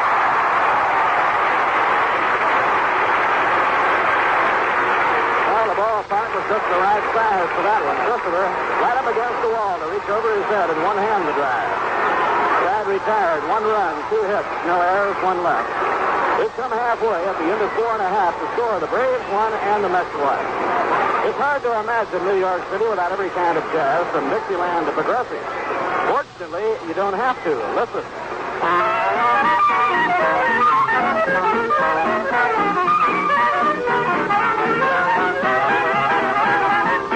That's Backstreet Rag, a uniquely American sound.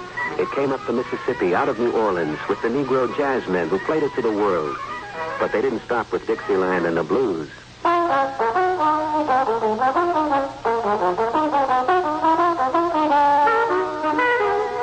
Little David's Fugue by John Lewis is a new sound that's part of a new generation. But whether it's the old jazz or the new, it's thirsty work for the musicians. And when they put down their instruments, they'll pick up a cold beer, often Rheingold extra dry. In fact, in New York City, where there are more kinds of jazz than in any other city in the world, more people drink Rheingold than any other beer. Why do so many people like Rheingold? We don't know, but we must be doing something right.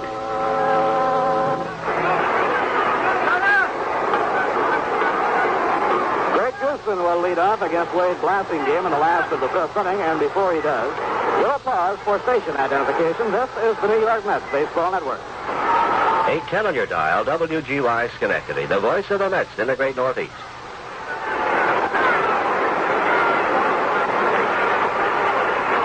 Bob Murphy with Ralph Kiner and Lindsey Nelson from Shea Stadium, last of the fifth inning. Mets won and the Braves won. Greg Goosen hit a ground ball up the middle that was handled by Frank Bowling for a force play, his only time up. Swing and a miss, strike one. Greg hitting .400 on 4 hits and 10 times at bat.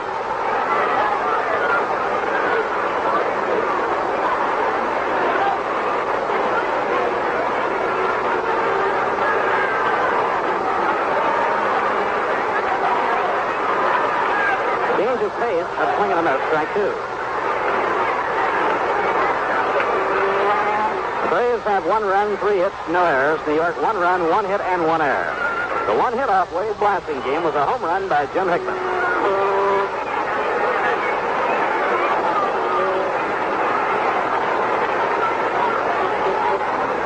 Two-strike delivery. It's too high. Goosen following it all away. 1 ball and 2 strikes.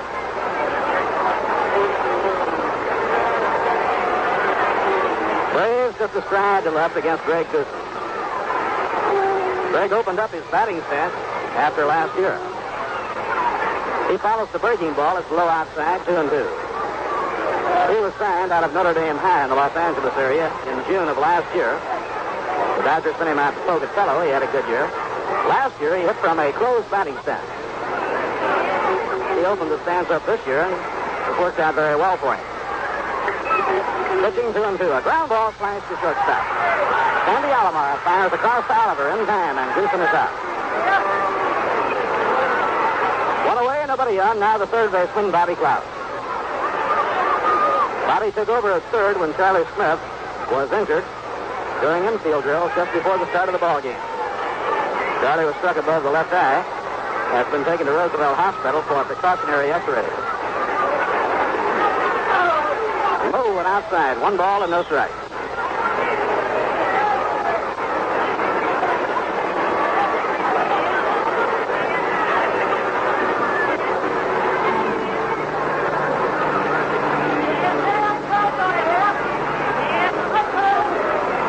Now Blasingame takes the sign from Joe Torre. Pitch to Bobby. Fastball a little bit high. 2 balls and no strikes.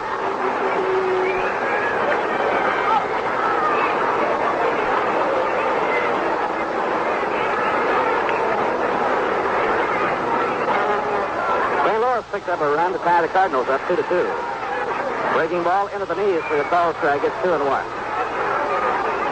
St. Louis 2 and Philadelphia 2. They're in the fifth. The Pirates have a big 5-0 lead over Cincinnati. The big blow, a 3-run homer by Willie Stargell. A swing and a miss and a fastball. 2-2.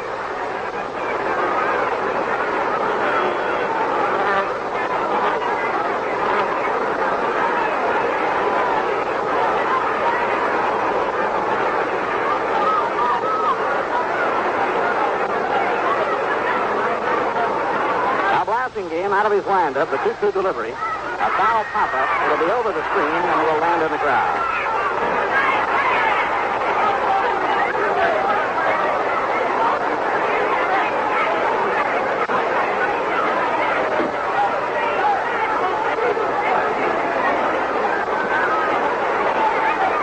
The Minnesota Twins have a 5-2 lead over the Red Sox in the 4th inning at Boston. High fly hit the left field by Bobby Klaus. Rico Carty is under it, and he makes the catch easily for the out. 2 outs and nobody on in the Mets half of the 5th inning. It brings up the pitcher, Jack Fisher.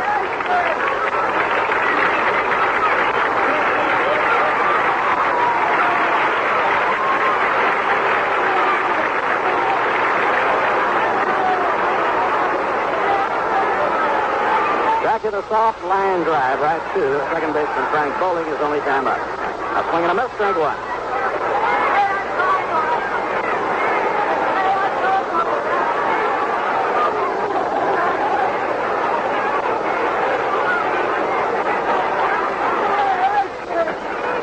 Now he gets the outside corner with a breaking ball, and the count goes to strike two.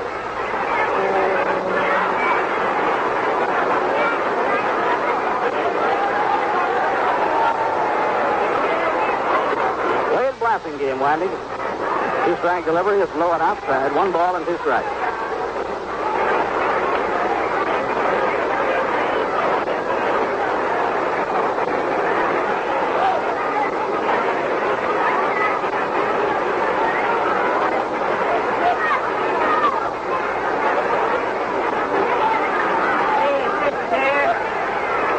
Foul tip. Fisher stays alive. The count 1 ball and 2 strikes. Well, if both pitchers are around in Dodger Stadium tonight, that should be an interesting ball game with Don Drysdale looking up against Robin Roberts. Drysdale is an 18-game winner. And Robin Roberts has pitched sensationally since coming back to the National League. Roberts has won 4 and lost 1. Way outside is 2-2.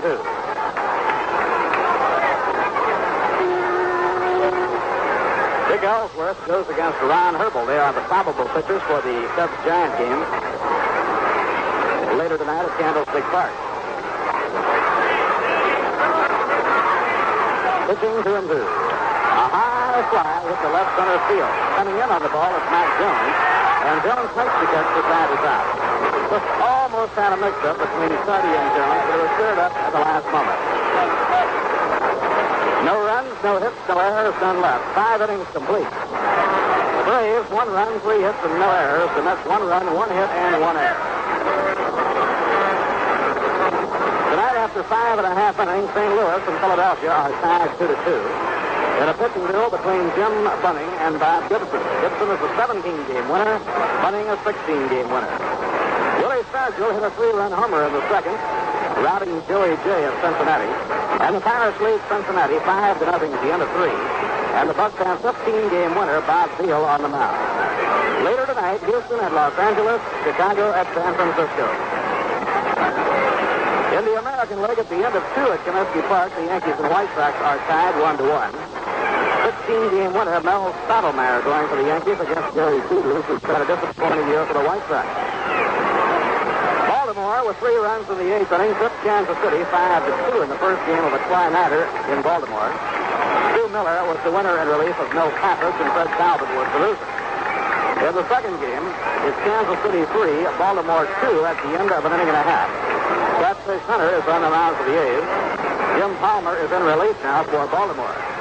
And the Minnesota Twins, who have a 7-game bulge in the American League, lead the Red Sox 5-2 at the end of 4. They are pitching Jim Perry.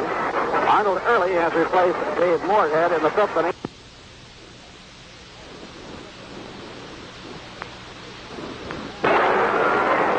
A big trade that the Dodgers and Senators made last winter has certainly been a helpful trade to the Washington Senators. Henry Aaron is up as we go to the 6th inning, and the fastball is high, ball 1.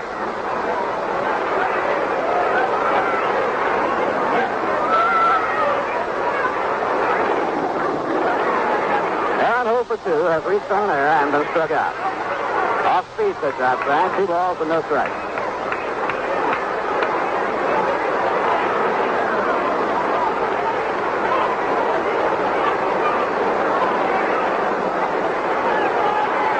Nobody on, nobody out. We're in the 6th inning, and the game is even, 1-1. 2-0 pitch on Aaron. A swing and a miss on a curve, and it's 2 balls and a strike. Day games tomorrow and Sunday against Milwaukee. Night games next week on Tuesday and Wednesday night with Cincinnati, and a day game Thursday. Mets then will go out on their last road trip of the year, visiting Chicago, Pittsburgh, and Philadelphia.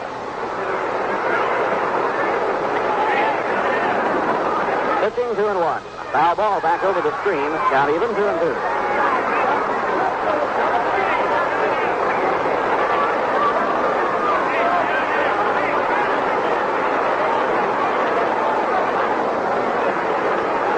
Matthews is in the on-deck circle, and then Joe Torrey.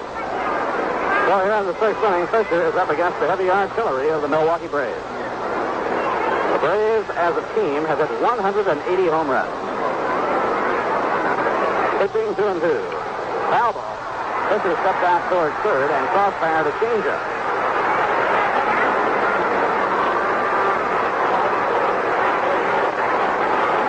Braves would have to unleash a real home run barrage now to tie the National League record of 221 for a season. The Major League record set the year the M squad went on the rampage. Mantle and Merritt would appear to be well out of reach.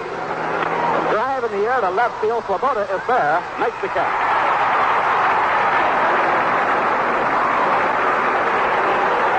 That one was hit right on the button by Henry Aaron, but directly to the left fielder, Ron Swoboda.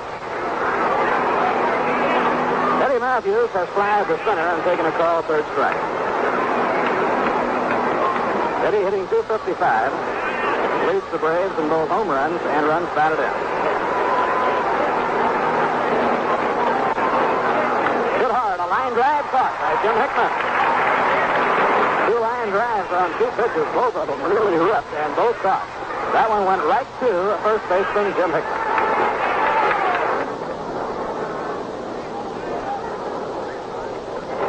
Now the hitter is Joe Torrey. Torrey has doubled to left center and reached on a one.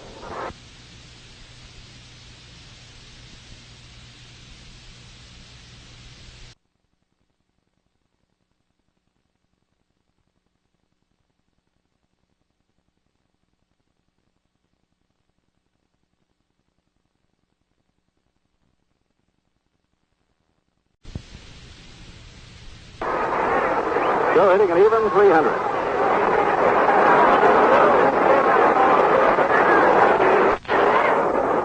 Now Fisher into his windup. Here's the pitch on the way. A high fly, well hit to right center. Back goes Christopher. Way back by the wall, and he makes the catch.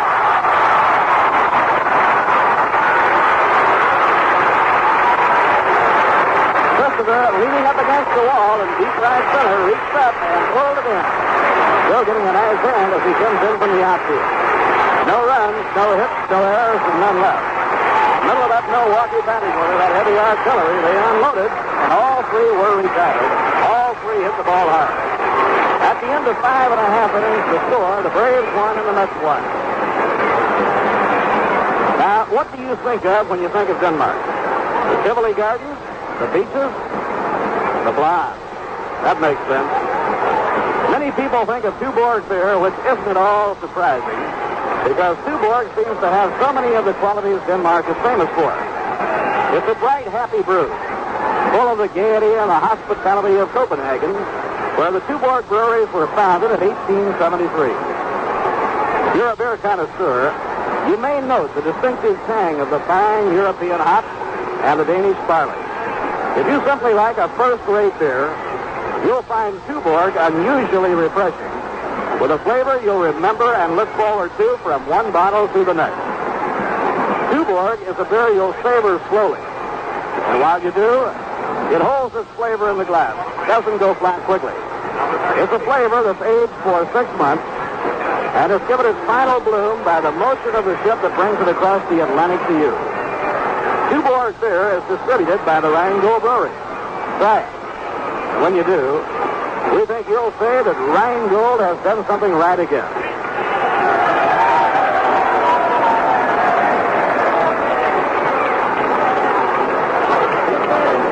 Billy O'Dell is going to take over the pitching for the Braves as we go to the bottom half of the sixth inning.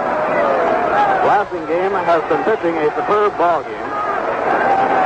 But he had a bout with the flu. He was running a fever when the Braves arrived by plane today to open this series this evening. And in the very first inning, it was questionable as to whether or not he would start the ball game. When he went to the mound, Joe Torrey went out and talked to him. Did not feel that he was up to par physically. They called Bobby Bergen out. Then Wes Western protested that he must face one batter, and he got that first batter out and stayed right with it, and I gave up only one hit over 5 innings. Bobby Bergen feels that he doesn't want to take any unnecessary chances with Blasingame not feeling well. And so Billy O'Dell has been brought in. Billy, the veteran left-hander, has been in 57 ball games this year.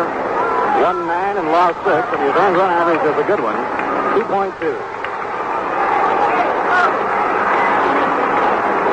Ron Hunt leading off against Billy O'Dell, and the first pitch is over, strike one. Billy O'Dell's innings pitched and hits given up ratio is very impressive. He's worked 102 innings and allowed just 77 hits. Ground ball bounced to short. Alomar snags the hop and pegs to Oliver in time, getting Ron Hunt.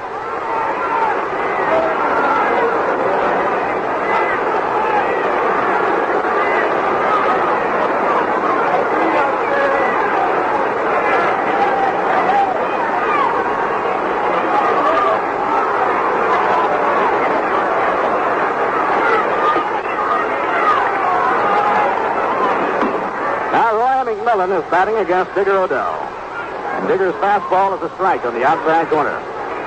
Wade Blasingame in 5 innings gave up just 1 run, 1 hit, a home run by Jim Hickman, walked 1 man and struck out 3. Fly ball at the straightaway center field. Mac Jones is under it waiting, and he puts it away for the out. Blasingame goes out of the game with the ball game tied up 1-1. He was shooting for his 17th. So he can neither win nor lose. And Joe Christopher gets a nice hand for his outfield play as he comes on to hit.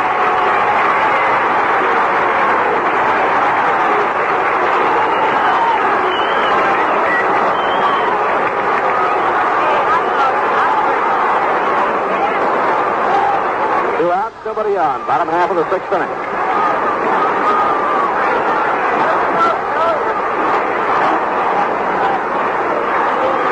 Odell winds. Here's the pitch on the way. It's inside. 1 ball and no strike.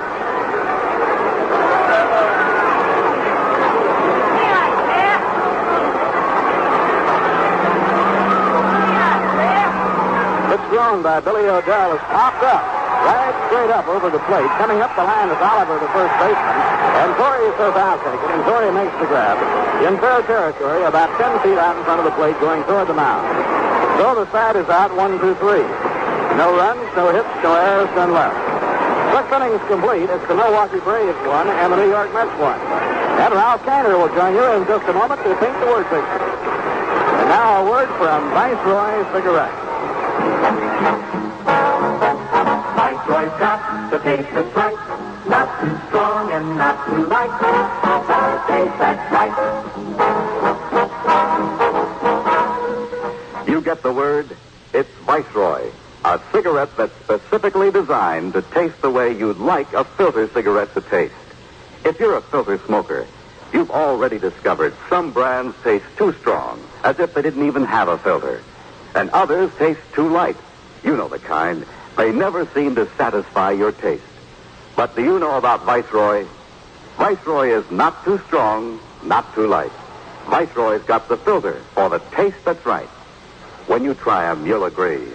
Viceroy's got the taste that's right. Viceroy's got the taste that's right. Not too strong and not too light. The taste that's right. Well, once again, hi there, everyone. Moving to the top of the 7th inning, a 1-1 ball game, and Jack Fisher, who has just changed his uniform, is coming out to take his warm-up pitches. So while he warms up, and it will be easy to do here tonight on this night, a look at the scores in the National League at the end of 6. Philadelphia 4, St. Louis 2. Bob Gibson against Jim Bunny. Stewart has hit a home run in the 6th with a man on, put the Phillies in front. White had a home run for the Cardinals in the 2nd. At the end of 4, Pittsburgh 5, Cincinnati nothing. Arrigo now pitching for the Reds. Jay was the starter. Bob Field-Goings for the Pirates. Stargell a 3-run home run in the 2nd. Houston scheduled at Los Angeles for a night game. Chicago at San Francisco for a night game. In the American League at the end of 2.5 innings, the Yankees won, the White Sox won. Mel Stottlemyre pitching against Gary Peters. Baltimore won the first game of their doubleheader 5-2. In the second game, after 1.5 innings, Kansas City 3, Baltimore 2. At the end of 4.5 innings, Minnesota 5, Boston 2. Perry against Early now. Moorhead the starting pitcher for the Red Sox. And at the end of 4.5 innings, Washington 4, the California Angels nothing. Gatewood now pitching for the Angels against Rickard. At the end of 8, Detroit 2, Cleveland nothing. Lolich pitching for the Tigers against Stang now for Cleveland. Sonny Siebert was the starting pitcher for the Indians.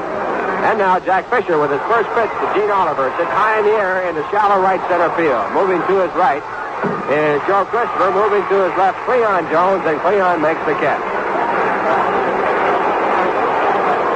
So Jack Fisher, after a fast but hard sixth inning, picks up his first out in the top of the seventh. The score at 1-1, and now the batter will be Frank Bowling.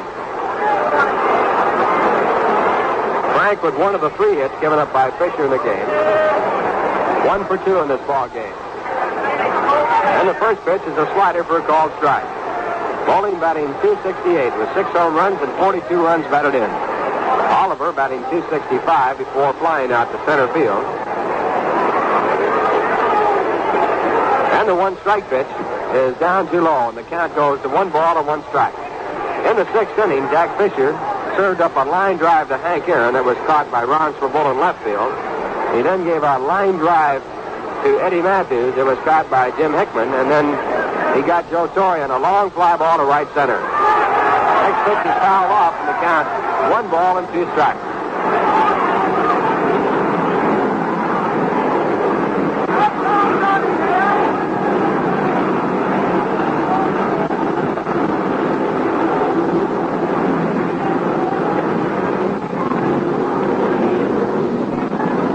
Ball, 2 strikes. Fisher back again. And a changeup just misses for ball 2. 2 balls and 2 strikes.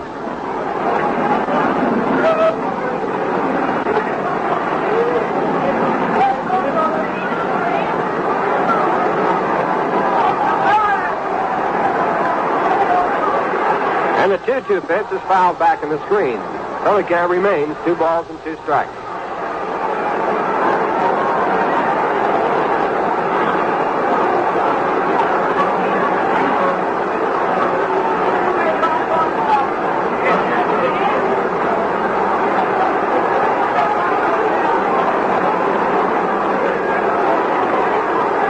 Fisher pitching to Frank Bowling with 1 out in the top of the 7th to score at 1-1. And a ground ball as it fouled down to JoJo White. He looks at the ball and then throws it out of play.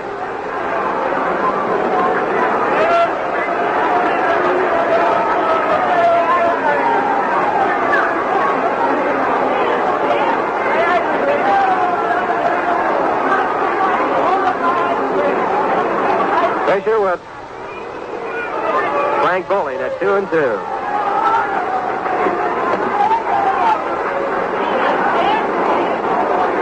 And the right-hander in the work and back again. And a fastball is lined to left center. A base hit. It might go for 2. Leon John's over. He can't handle it. He knocks it down, and Bowling goes into second base with a stand-up double. So the Milwaukee Braves, with 1 out here in the top of the 7th, put a runner in scoring position. And the batter scheduled up, Sandy Alomar, but he is being called back, and it looks like we're going to have a pinch hitter. That base hit the 4th off Jack Fisher in the game. Mets have had 1 base hit, a home run by Jim Hickman. Frank Thomas is by the bat rack, and now Frank Thomas is coming out to pinch hit against the Mets.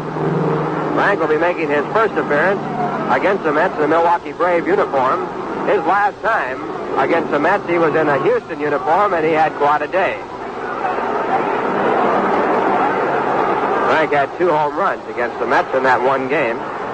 Frank's made some money in travel expenses as a traded ball player this year. He got $600 moving from Philadelphia to Houston, picked up $300 more moving from Houston to Milwaukee.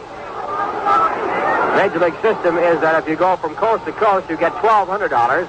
If you go from one region, there are 4 regions, to the one adjacent to it, you get $300.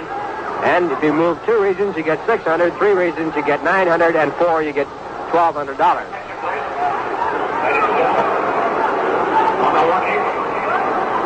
So Frank Thomas will be a pinch hitter against the Mets. He's batting .217, 4 home runs, and 16 runs batted in.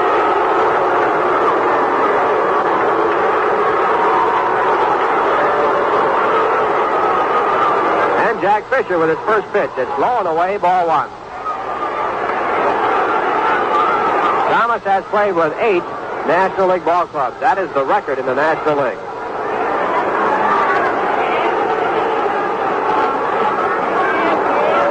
Sutherland now warming up in the bullpen for the Mets. Pitch back to Thomas, a slider over the outside corner for a called strike. 1 ball, 1 strike.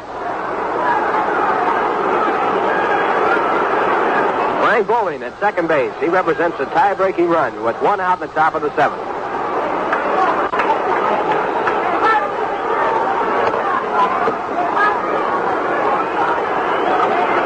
Ron Hunt chasing the runner back to the bag at second. And now the pitch. Outside, ball 2. 2 balls and 1 strike. Gordon Richardson also throwing in the bullpen for the Mets, along with Darryl Sutherland.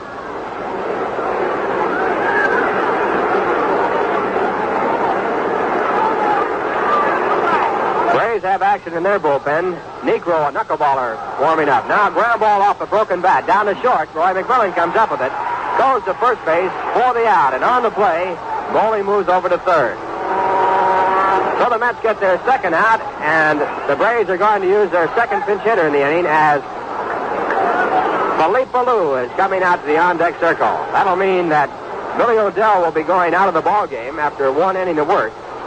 And Phil Niekro, who is warming up in the bullpen for the Braves, will be in the bottom half of the 7th.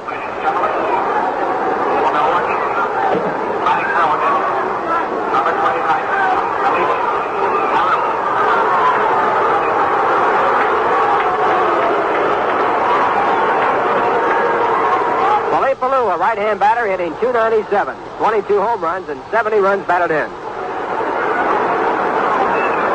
Milwaukee Ball Club with plenty of depth, and the first pitch is hit foul at strike 1.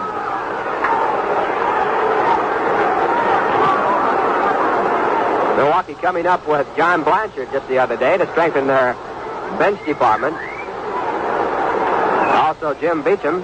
They have Don Dillard, Ty Klein, Philippe Alou, Jesse Gonder, Billy Cowan, Bill Woodward, Mike Delahose, and Dennis Menke. Now at 1 strike to pitch back to Lou. It's a deep to left field, and it's way back. Going back to the wall. It is a home run.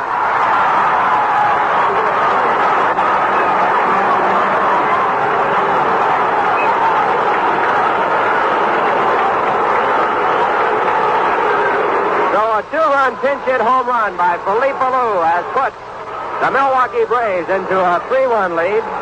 And for Lou, that's his 23rd home run, his 71st and 72nd runs batted in.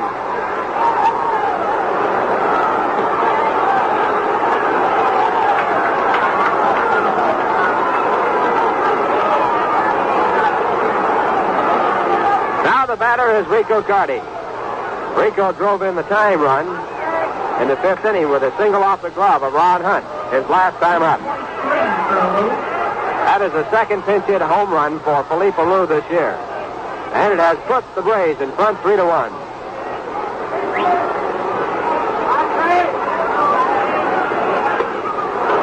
And the first pitch is strike 1, a big swing and a miss. That home run also has put Billy O'Dell, who worked 1 inning, into the pitcher of record.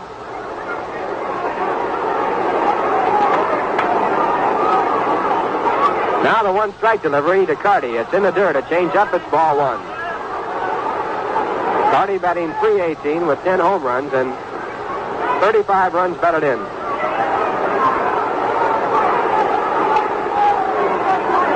One ball, 1 strike. It does not necessarily follow that O'Dell will get credit for the win if the Braves go on and win it from here. It will be up to the official score as to whom the game will be given to. Next pitch is a curveball. It's in for called strike 2. 1 ball and 2 strikes. Generally, as a rule of thumb, a scorer will give the pitcher who is the pitcher of record at the time the game is put into that position the scoring decision, unless he has pitched very badly. In this case, O'Dell worked 1-2-3. 1-2 pitch it off the handle, popped up toward second base. Ron Hunt backtracking on the grass, and he makes the catch, and that retires the side. But in the inning, the Braves take the lead by scoring 2 runs on a double and a home run. There were only 2 hits. There were no errors and no one left on base. And the score at the end of 6.5 innings, the Braves 3, the Mets 1. Say, is this one of those nights when you're not yourself? Even if you are, you'll feel more so when you listen to this. I'm not myself at all, Molly dear, I'm not myself at all. This song gets sung over and over at Irish parties and picnics until the singers raise a ferocious thirst. Then they change their tune. Come fill up your glasses and drink what you will. I'm a man who's on me every day. This is a traditional Irish drinking song, and often the beer they drink is Rheingold Extra Dry. In fact, in New York City, where there are more Irish than in the whole of Dublin, more people drink Rheingold than any other beer. Why do Irish Americans like Rheingold? We don't know, but we must be doing something right. I'm a man you don't meet every day, every day. I'm a man you don't meet every day. The Milwaukee Braves have taken the lead with a 2-run home run.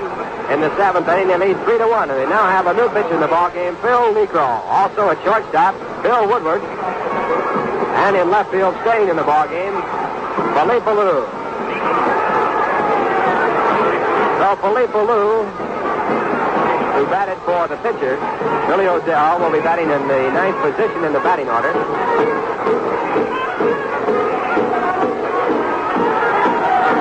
And the Milwaukee Braves will have a new shortstop, Bill Woodward, and a new pitcher, Phil Necro. Necro is making his 35th appearance this year.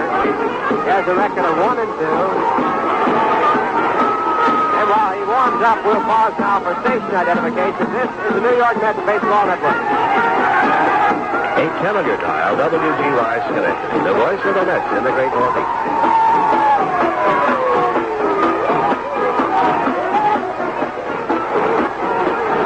Ralph Kiner, along with Bob Murphy and Lindsey Nelson from Shea Stadium.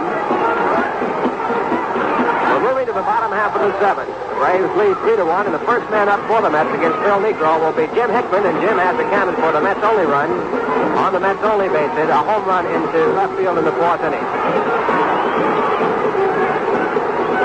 Bill Woodward, who has gone in the ballgame at shortstop, will be batting in the 8th position in the batting order if you're keeping the scorecard. And Phil Necro will be batting in the leadoff position, replacing Rico Cardi in the lineup.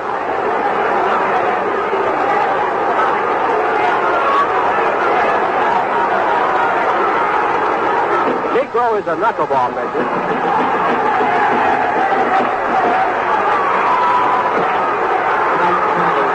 Has a 3.39 ERA, and he starts off with a knuckleball that's way inside his ball 1.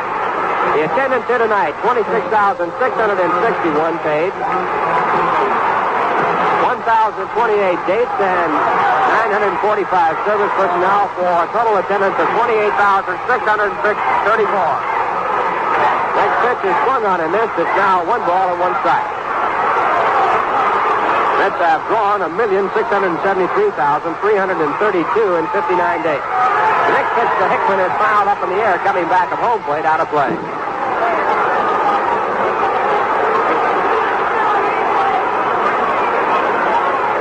Mets in this homestand will surpass last year's attendance of 1,732,000. And they have 10 more dates to play this year. 2 more against Milwaukee tomorrow afternoon and Sunday afternoon.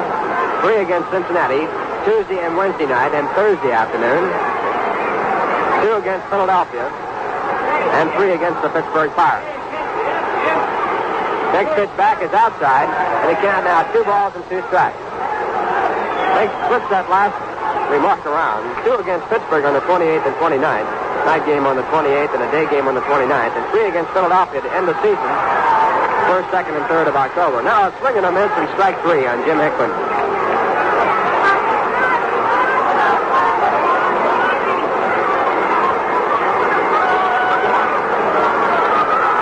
One away, and it brings up Ron Swoboda. Ron batting .233.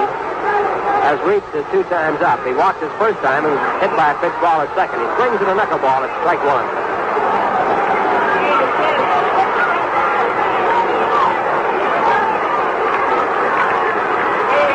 One strike delivery, a knuckleball swung on and missed. Strike two.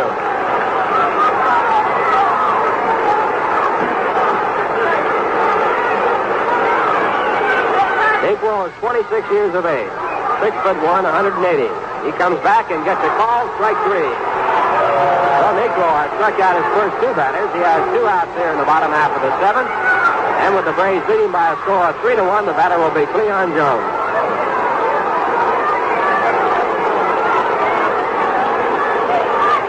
Cleon is 0 for 2, batting at 128.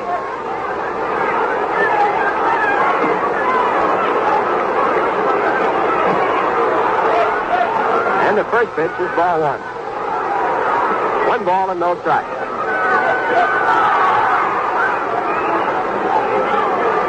And the right-hander back again, and the fastball is blown away, ball two. 2 balls, no strike.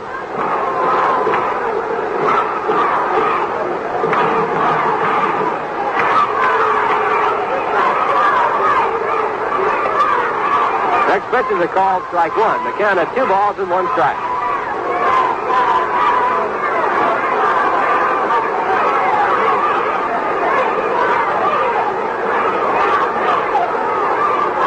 And the next pitch is a fastball. It's swung on. Strike two.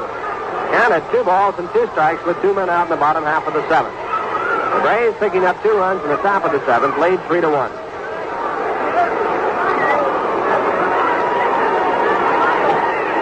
And Phil Negro back again. And the pitch is too low. It's ball 3. Full count now on Cleon Jones. The on-deck batter is Greg Goosen.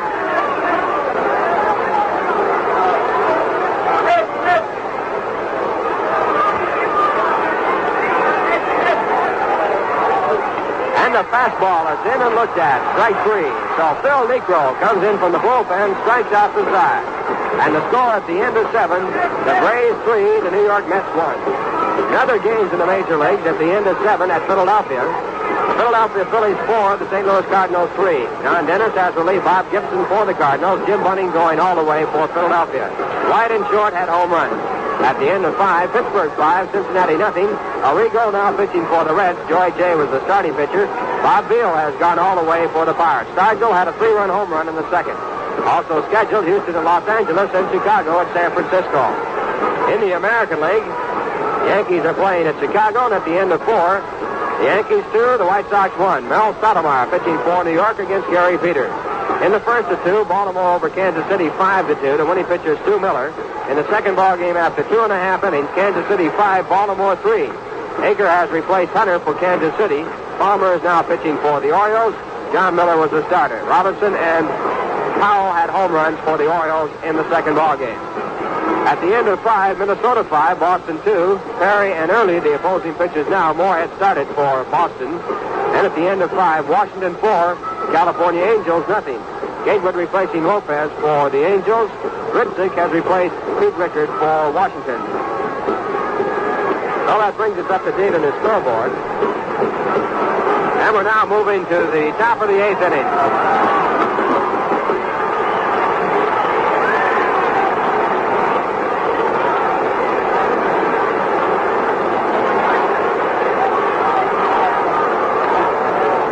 First man up will be Mac Jones, and the first pitch from Jack Fisher is a changeup outside. It's ball 1.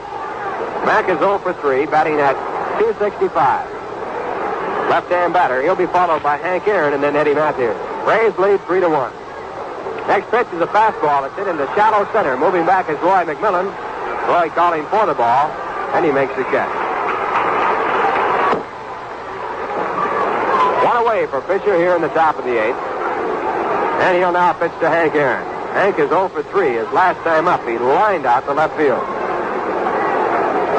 Rheingold Extra Dry is New York City's largest selling beer. And it's doing all right in New Jersey, Pennsylvania, Massachusetts, Connecticut, and Rhode Island. Change up at deep to left. Moving over to his right is Ron Trevodi. Has some room. He makes the play.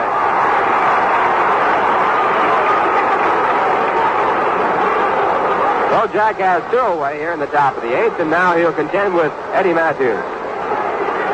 Eddie is 0 for 3. He lined to first his last time up. Braves have 3 runs on 5 hits. The Mets have 1 run and 1. And the first pitch to the left-hand batter is outside, ball one. Matthews with 30 home runs and 88 runs batted in, batting at .254. He'll be going back to the place where he started playing ball, Atlanta, next year. He was quite a sensation for the Atlanta Crackers when he was in the minor leagues prior to coming up with the Boston Braves. He had the last guy to play in a Boston Brave uniform that is still active around with the Milwaukee Braves. Warren Spahn, of course, is with that team. He's with the Giants. Next pitch is blown. It's ball two. 2 balls and no strikes.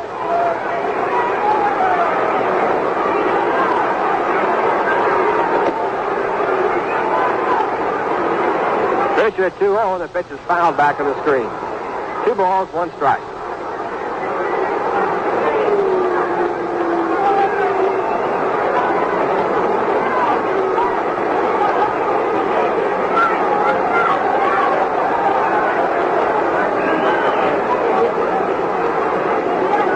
And the next delivery is outside. That puts the count at 3 balls and 1 strike. 2 men out. We're in the top of the 8th. The Braves lead 3-1. Mets have won 4 of the 6 games played here in Shea Stadium against the Braves. Now playing their 7th. Hard smash to first, taken by Jim Hickman. He waves Fisher off, goes to the bag for the unassisted play. So Jack Fisher goes through the inning in order, 1-2-3, and the score now at the end of 7 1/2 innings. The Braves 3, the Mets 1. It's very hard to sell sheet music in Jamaica, you know. They make up songs whenever they need them, like this. Having a party, eating rice and peas, dancing happily as you please. Charming lady with a very nice smile. Think I'll talk to her for a while. Think I'll talk to her for a while. When Jamaicans get together for a party, the beat is calypso and the songs are made up on the spot. The party was hilarious as it could be, but in the morning there was news for me. The penny was a man play wedding tune on his pipe. The smiling lady is now my wife. Smiling lady is now my wife. And when the singer finds his throat a little dry, something refreshing will be improvised. Probably Rheingold beer. In New York City, where there are more different kinds of people than in any other city in the world, more people drink Rheingold Extra Dry than any other beer. Why do Jamaicans like Rheingold? We don't know, but we must be doing something right.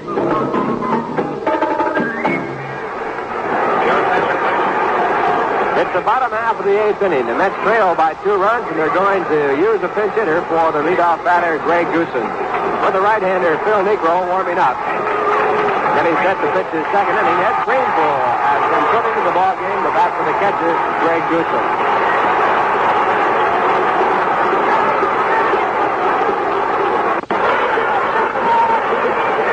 The Mets will have their 7th, 8th, and 9th batting positions due up here in the bottom half of the 8th. And with the bullpen warming up right now, there'll be a pinch hitter for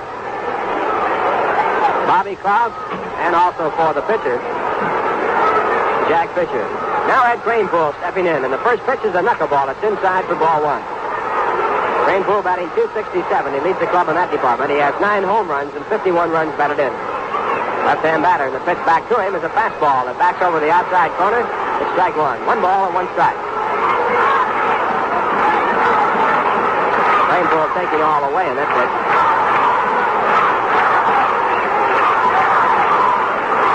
1 ball, 1 strike. A third ball is taken for ball 2.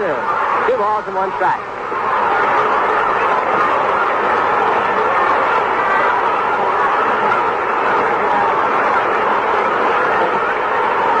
And the 2-1 delivery is a fastball hit foul. Yogi Berra moving to his left to make the play.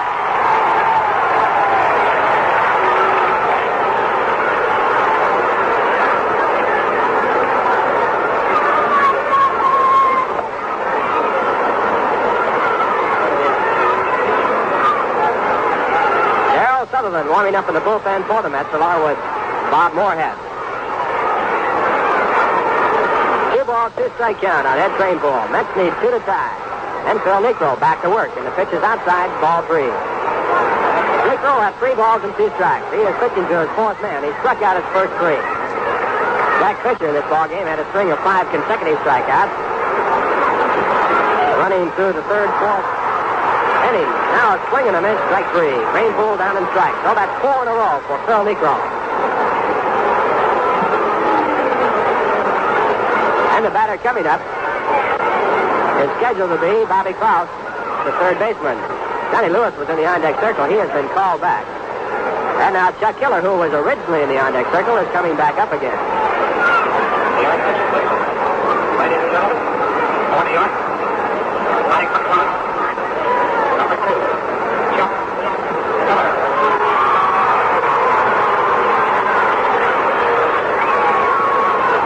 Chuck Killer batting for Bobby Klaus. Chuck batting .244 with 6 home runs and 22 runs batted in.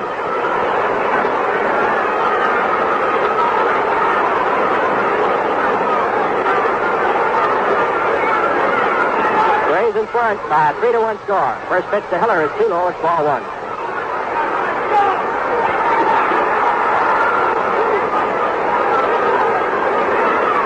Negro back again, and the fastball is fouled off. That goes to 1 ball and 1 strike.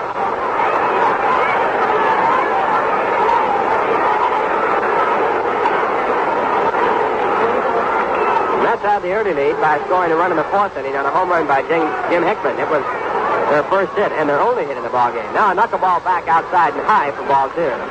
2 balls and 1 strike. Rays batted up at the top of the 5th and took the lead in the top of the 7th on a 2-run home run by Philippe Ballou. 2-1 delivery is taken outside, ball 3. So Negro at 3 balls and 1 strike on Chuck Hiller. Chuck backing out, looking for the hitter take sign.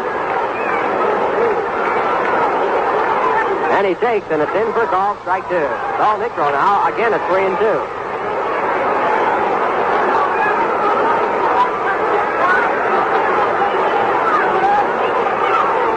The 3-2 pitch.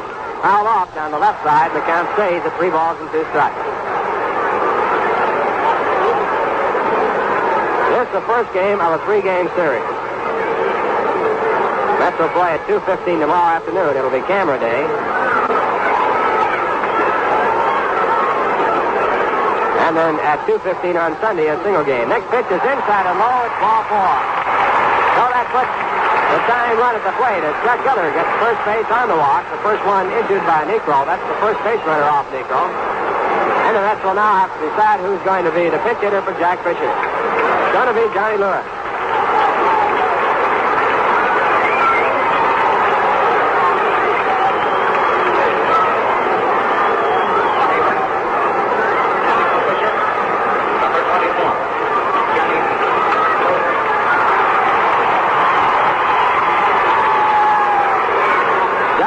The left-hand batter being sent up as the third pitch hitter in this inning. John with a record of .249 this year. He's hit 14 home runs and 40 runs have been driven in. And his first pitch, a knuckleball outside, dropped by Joe Torre, but Chuck Hiller holds it first. 1 ball, no strike.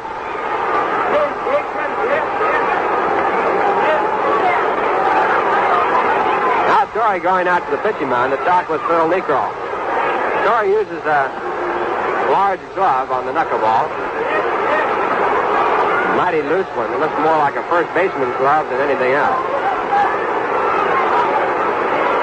Dean Oliver at first base is playing about 6 steps behind Chuck Hiller, the base runner there.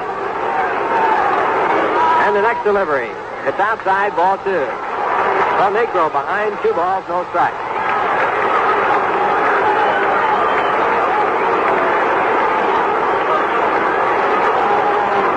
And the right-hander sets again and comes back to the plate with a fastball. That's in for a called strike.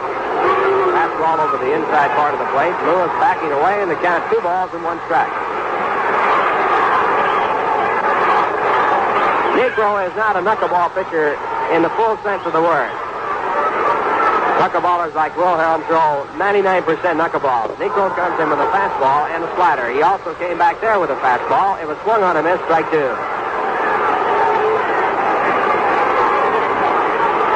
His bread and butter pitch, his strikeout pitch, is his knuckleball. Now the 2-2 pitch. Fastball, swung on and missed, strike 3. So, Johnny Lewis strikes out as a pinch hitter. That's 5 for 5 for Phil Necro. All 5 of his outs have come on strikeouts in his 1 2/3 inning. And now the batter will be Ron Hunt.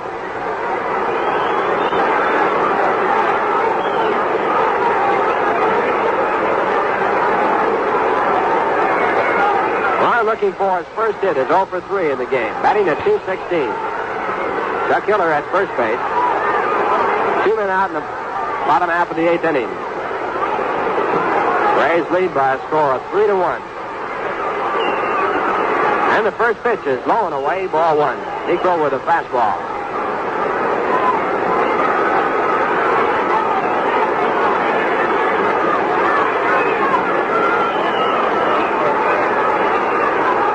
And the right-hander back again, and the fastball slides foul on the right side. Chuck Hiller rounding at second base, running across the diamond to go back to first base, and the count is 1 ball and 1 strike.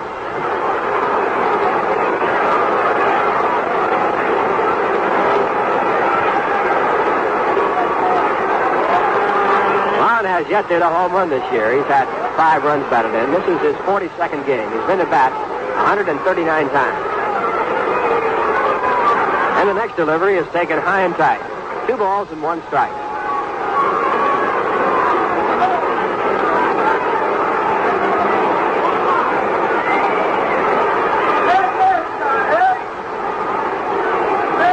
The 2-1 pitch.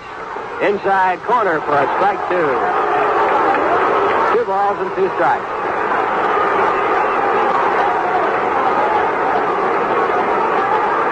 Well, Niekro's in the position of striking out his 6th batter at 2-2. Ball is hit right back to the mound. A 1-hopper for Niekro. The throw to first base in time to retire the side. No runs, no hits, no errors or walk. A man left on, and the score at the end of 8. The Milwaukee Braves 3, the New York Mets 1. Well, tomorrow's game, which will be coming your way at 2:15, we'll see Al Jackson pitching for the Mets as the Mets try to throw a cog into this kind of drive of the Milwaukee Braves. And the Braves will counter with Tony Croniger. Tony's having a great year. His record 20-9 this year. He'll be looking for his 21st victory. Al Jackson has been pitching strong baseball for the Mets throughout the last half of this season. Mets pitching has picked up considerably with Al Jackson pitching good baseball. Doug McGraw pitching some sensational baseball. Doug has looked outstanding in his last 5 outings. And with Jack Fisher going on in his usual style. Mets will now have a new pitcher in the ballgame. It's going to be Darryl Sutherland relieving Jack Fisher. Don't forget, tickets are available for the remaining 10 dates the Mets have at home, all single games, at Shea Stadium at entrance D, open weekdays from 8 to 6, weekends from 9 to 5. Also downtown at Pennsylvania Station, in the Long Island Railroad waiting room there, open weekdays from 8 to 6 and Saturdays 8:30 to 4. You may also purchase tickets at Grand Central Terminal at the foot of the 42nd Street and Vanderbilt Avenue ramp, open weekdays from 8 to 6 and Saturdays from 8:30 to 4. Tickets available at Macy's in Huntington, Long Island, open during the store hours. And you may make reservations for box and reserve seats at all the Howard clothing stores in the metropolitan area. Instant reservation service now available at all the Child's restaurants and Calico kitchens in the New York area. And plenty of baseball yet to come. All of it against First Division ball clubs. Pennant contenders going all the way down, actually going into the 6th position, as the Mets have 2 games with the Philadelphia Phillies. 3 games with the Philadelphia Phillies, 2 games with the Pirates, and 3 games with Cincinnati, and 2 more remaining with the Milwaukee Braves. Mets now have a new alignment practically all the way around. Darryl Sutherland is their new pitcher. The catcher is Johnny Stevenson. Jim Hickman has been moved to third base, and Eddie Kranepool has gone in at first. Johnny Lewis is in center field, and Bud Harrelson has gone in to take over at short. We'll try to find out exactly where they'll be hitting as the announcement comes through the press box. Darryl Sutherland pitching to Joe Torre. Darryl making his 11th appearance. He has won 1 and lost 1, and his first pitch is in for a called strike. Joe has 1 hit and 2 official times up. That was a double in the left center field.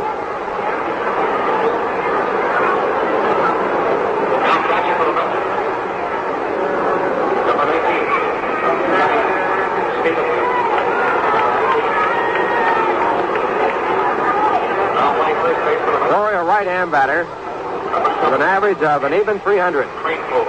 And a curveball is back off the glove of Johnny Stevenson, pitch outside. 1 ball, 1 strike count.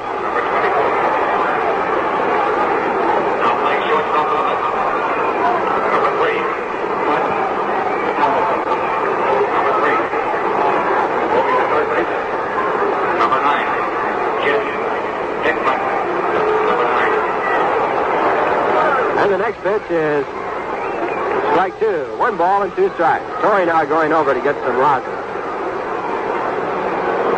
Only places we can be sure of about the batting positions. Johnny Lewis, who's gone in center field, will be batting in the 9th position. He was the pinch hitter for Jack Fisher. Ned Cranepool is batting in the 7th position. He batted for the catcher. 1 ball and 2 strikes. And the next pitch is inside, ball 2. Now the announcement that Sutherland is batting in the 8th position. Pitcher batting 8th. Stevenson, the catcher, batting 2nd, and Bud Harrelson, the shortstop, batting in the 6th position. 2-2 pitch is low and away, and it's ball 3. A full count now on Joe Torrey.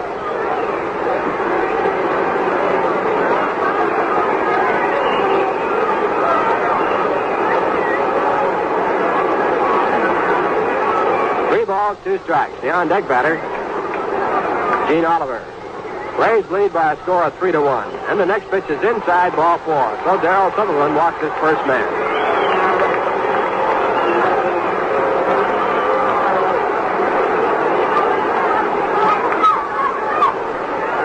That is the second walk for the Milwaukee Braves. Jack Fisher walked 1 in pitching through 8 innings. Jack gave up 3 runs. Allowed only 5 hits, but the big one was a 2-run home run by pinch hitter Philippe Alou. Jack struck out 5. And he goes out of the ball game as the pitcher record on the losing side. First pitch to Gene Oliver is low. It's ball 1.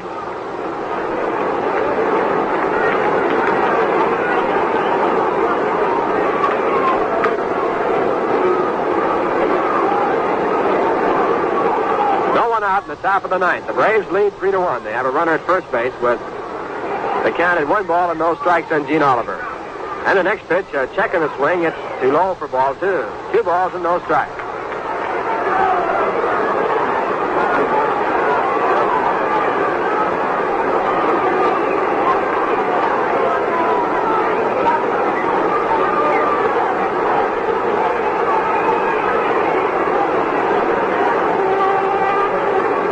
Sutherland checks at first base and comes back again. And a swing for strike 1. 2 balls and 1 strike now.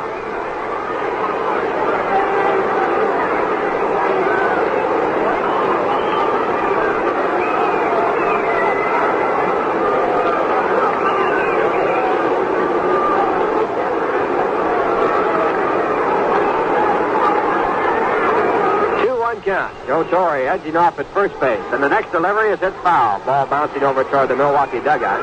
The count is 2-2. Right now we'll pause for station identification. This is the New York Mets Baseball Network. 810 on your dial, WGY Schenectady, the voice of the Mets in the great Northeast.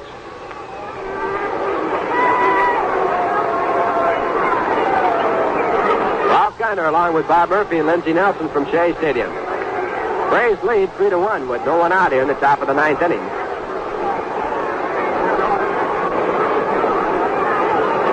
Darrell Sutherland taking a long look. Now has the sign. And his next pitch is hit high in the air in foul territory. The ball going out of play.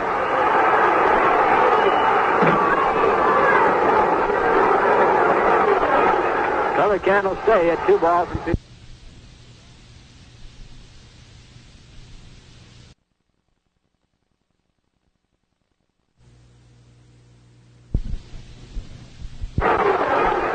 The count will stay at 2 balls and 2 strikes.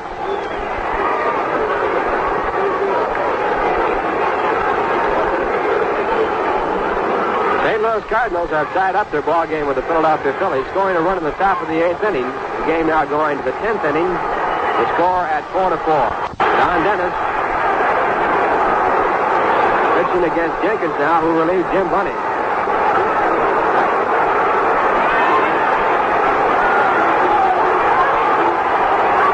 And 2 strikes.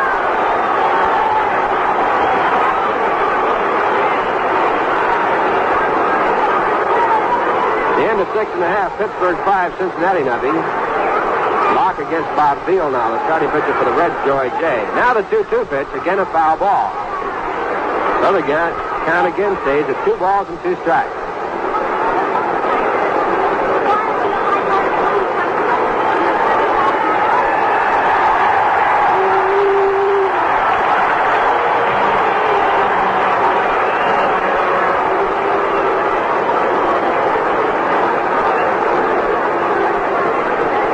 again a 2-2, and again a foul ball. Dean Oliver keeping the count going, holding the count at 2 balls and 2 strikes. At the end of 6 innings, the Yankees 3, the White Sox 1. Mel Stottlemyre against Gary Peters. Fresh had a home run in the 5th inning for the Yankees with no one on. Baltimore defeated Kansas City 5-2 in the first of 2. The second game, it's Kansas City 8, Baltimore 4. At the end of 3 1/2. Now, once more, the 2-2 pitch. This one hit in fair territory, high in the air to shallow right field. Joe Christopher coming in. And he makes the catch. Joe Torre goes back to first base, and the Mets have their first out here in the top of the 9th.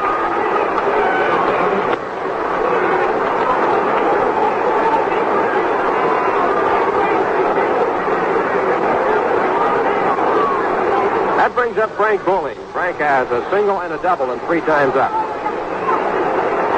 His average is .269 this year.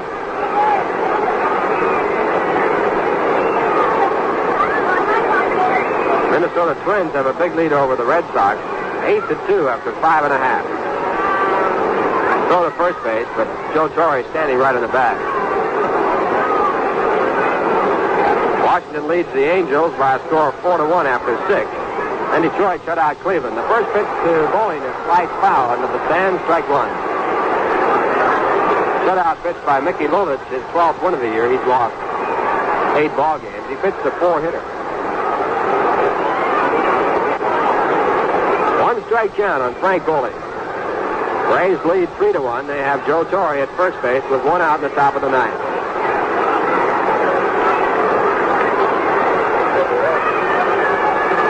And the 1 strike delivery is way inside, ball 1. Fastball inside, driving Bowling away. They count 1 ball and 1 strike.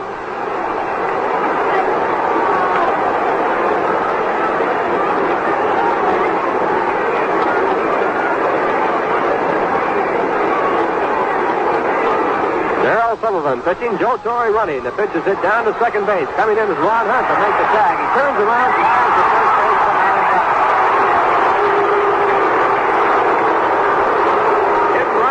With a Milwaukee Braves. Ball was fielded by Ron Hunt just off the line, running from first to second base, and Ron moved in and made the tag on Joe Torre right near the bag. The force of the tag took Ron a little bit towards his right side. He spun around, turning all the way around to the outfield, made the throw to first base, but Frank Bowling had time enough to beat the throw there. So the Mets missed the double play on the good play by Ron Hunt, and now the batter will be Bill Woodward, the shortstop, batting for the first time. 2 men out in the top of the 9th.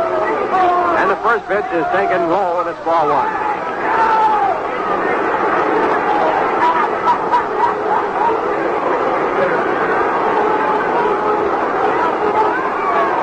Woodward batting .192, a right-hand batter with no home runs and 7 runs batted in. He went in the ball game at shortstop, and he hits the next pitch right back to the mound. It's picked up by Sutherland, who scored a first base, retires aside. In the inning, no runs, no hits, no errors, a walk, and a man left on. And the score at the end of 8 1/2 innings, the Braves 3, the Mets 1. And here is Bob Murphy with another unusual fact from the Viceroy Hall of Records. Here's what happened one 4th of July when the weather provided the fireworks. It was back in 1933 in Gallup, New Mexico. A game was held up because it was just too hot to play baseball. Then, 2 hours later, the same game was called off completely. Hot weather? No, sir. A snowstorm. Let's get away from the weather now and find out whether you've tried Viceroy. Because when you do try them, you've just got to like them. You see, Viceroy is specifically designed to taste the way you'd like a filter cigarette to taste. Not too strong like some brands that taste as if they didn't have a filter. And not too light like others. You know the kind. They just don't seem to satisfy your taste. But Viceroy is not too strong, not too light. Viceroy's got the filter for the taste that's right. Viceroy's got the taste that's right. Not too strong and not too light. The taste that's right. Bottom half of the 9th inning. The Mets coming up here as they trail by a score of 3-1. 2 runs behind in the ball game. And the first batter will be Johnny Stevenson. John will be batting for the first time. He came in the ball game as part of the battery that worked in the top of the ninth inning. On the mound for the Milwaukee Braves, Phil Niekro. And his first pitch is a knuckleball, a swing for strike one. Niekro came in the game in the seventh inning. He has struck out 5 of his 6 outs in the game. Only man to reach was Chuck Hiller, and he walked in the bottom half of the eighth. The next pitch is hit foul on the ground to the right side, strike 2. It'll be Johnny Stevenson, Joe Christopher, and Jim Hickman against Phil Niekro. Wade Blasingame was the starting pitcher for the Milwaukee Braves. He worked 5 innings, went out with the score tied at 1-1. Billy O'Dell came in and worked 1 inning. He was the pitcher of record at the time that the Milwaukee Braves took the lead in the 7th inning when they scored 2 runs on a pinch hit home run by Philippe Alou. Next pitch to Johnny Stevenson is foul to the left side, and the strike count holds at strike 2. And the next pitch is swung on and missed, strike 3. So Phil Niekro has now struck out his 6th man. And with 1 out here in the bottom half of the 9th inning, the batter will be Joe Christopher.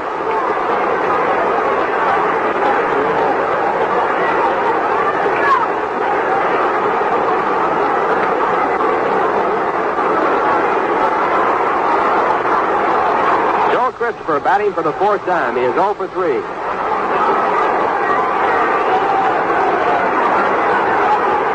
And Niekro now with his first pitch, and Christopher moves out to bunt and takes it for ball 1. Mets have been held to 1 base hit through the combined pitching efforts of Blasingame, Billy O'Dell, and Phil Niekro. Mets had a 1-hitter pitched against them prior to this ball game where they scored a run. That was against Sandy Koufax when Jim Hickman had a home run. Game is won 2-1 by Koufax. Next pitch is low, and it's ball 2. 2 balls and no strikes.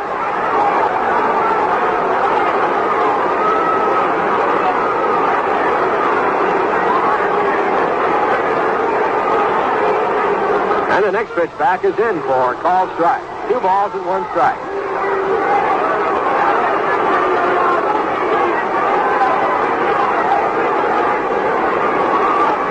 Game. The Braves lead. The Mets trail by 2 with 1 out in the bottom half of the 9th. And the next pitch is in for a called strike 2. So Niekro puts the count at 2 balls and 2 strikes with 2 perfect pitches. Christopher batting .254. Right-hand batter. And the next delivery. Hit hard to short. Ball bobbled by Woodward. The throw to first, not in time.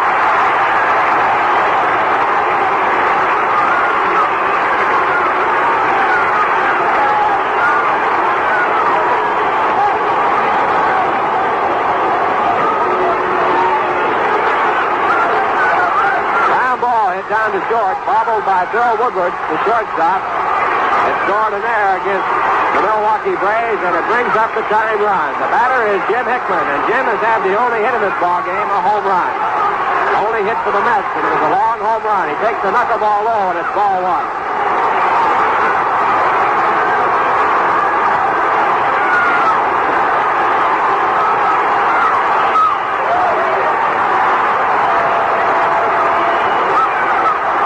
Hickman's home run, his 13th this year. He's now batting .224. The next pitch is outside, ball 2.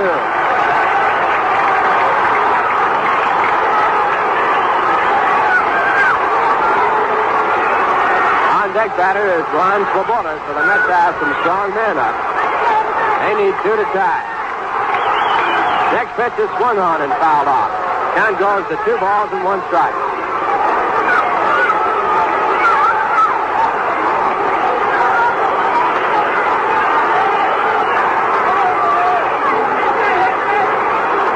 On Jim Hickman. Jim's home run came off Wade Blasingame in the 4th. Next pitch is fouled again in the dirt. So that puts the count at 2-2.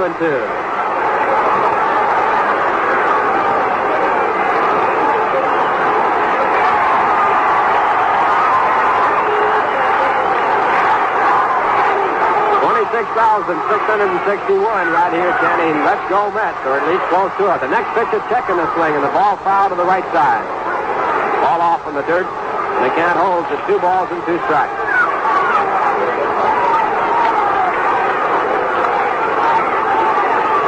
Joe Christopher not being held on at first base.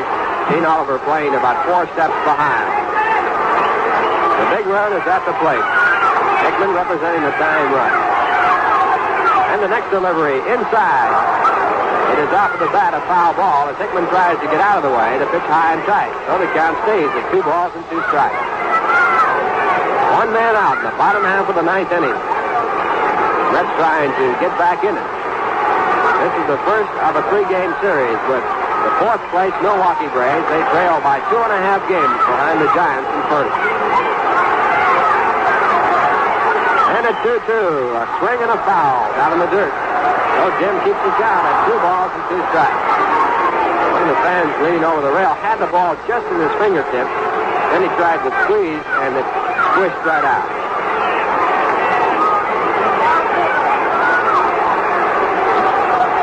2-2. And the Mets need 2. And the pitch back is bounced to short. Maybe 2. Ground ball picked up by the shortstop over to second in time on the first base. A double play. And that retires the side. And the Milwaukee Braves win the ball game as they pick up their 126th double play. 6-4-3 to retire the side and put the Milwaukee Braves 1/2 game closer to the San Francisco Giants. In the inning, no runs, no hits, 1 error, and no one left on base. And the final score in the ball game, Milwaukee Braves 3, the New York Mets 1.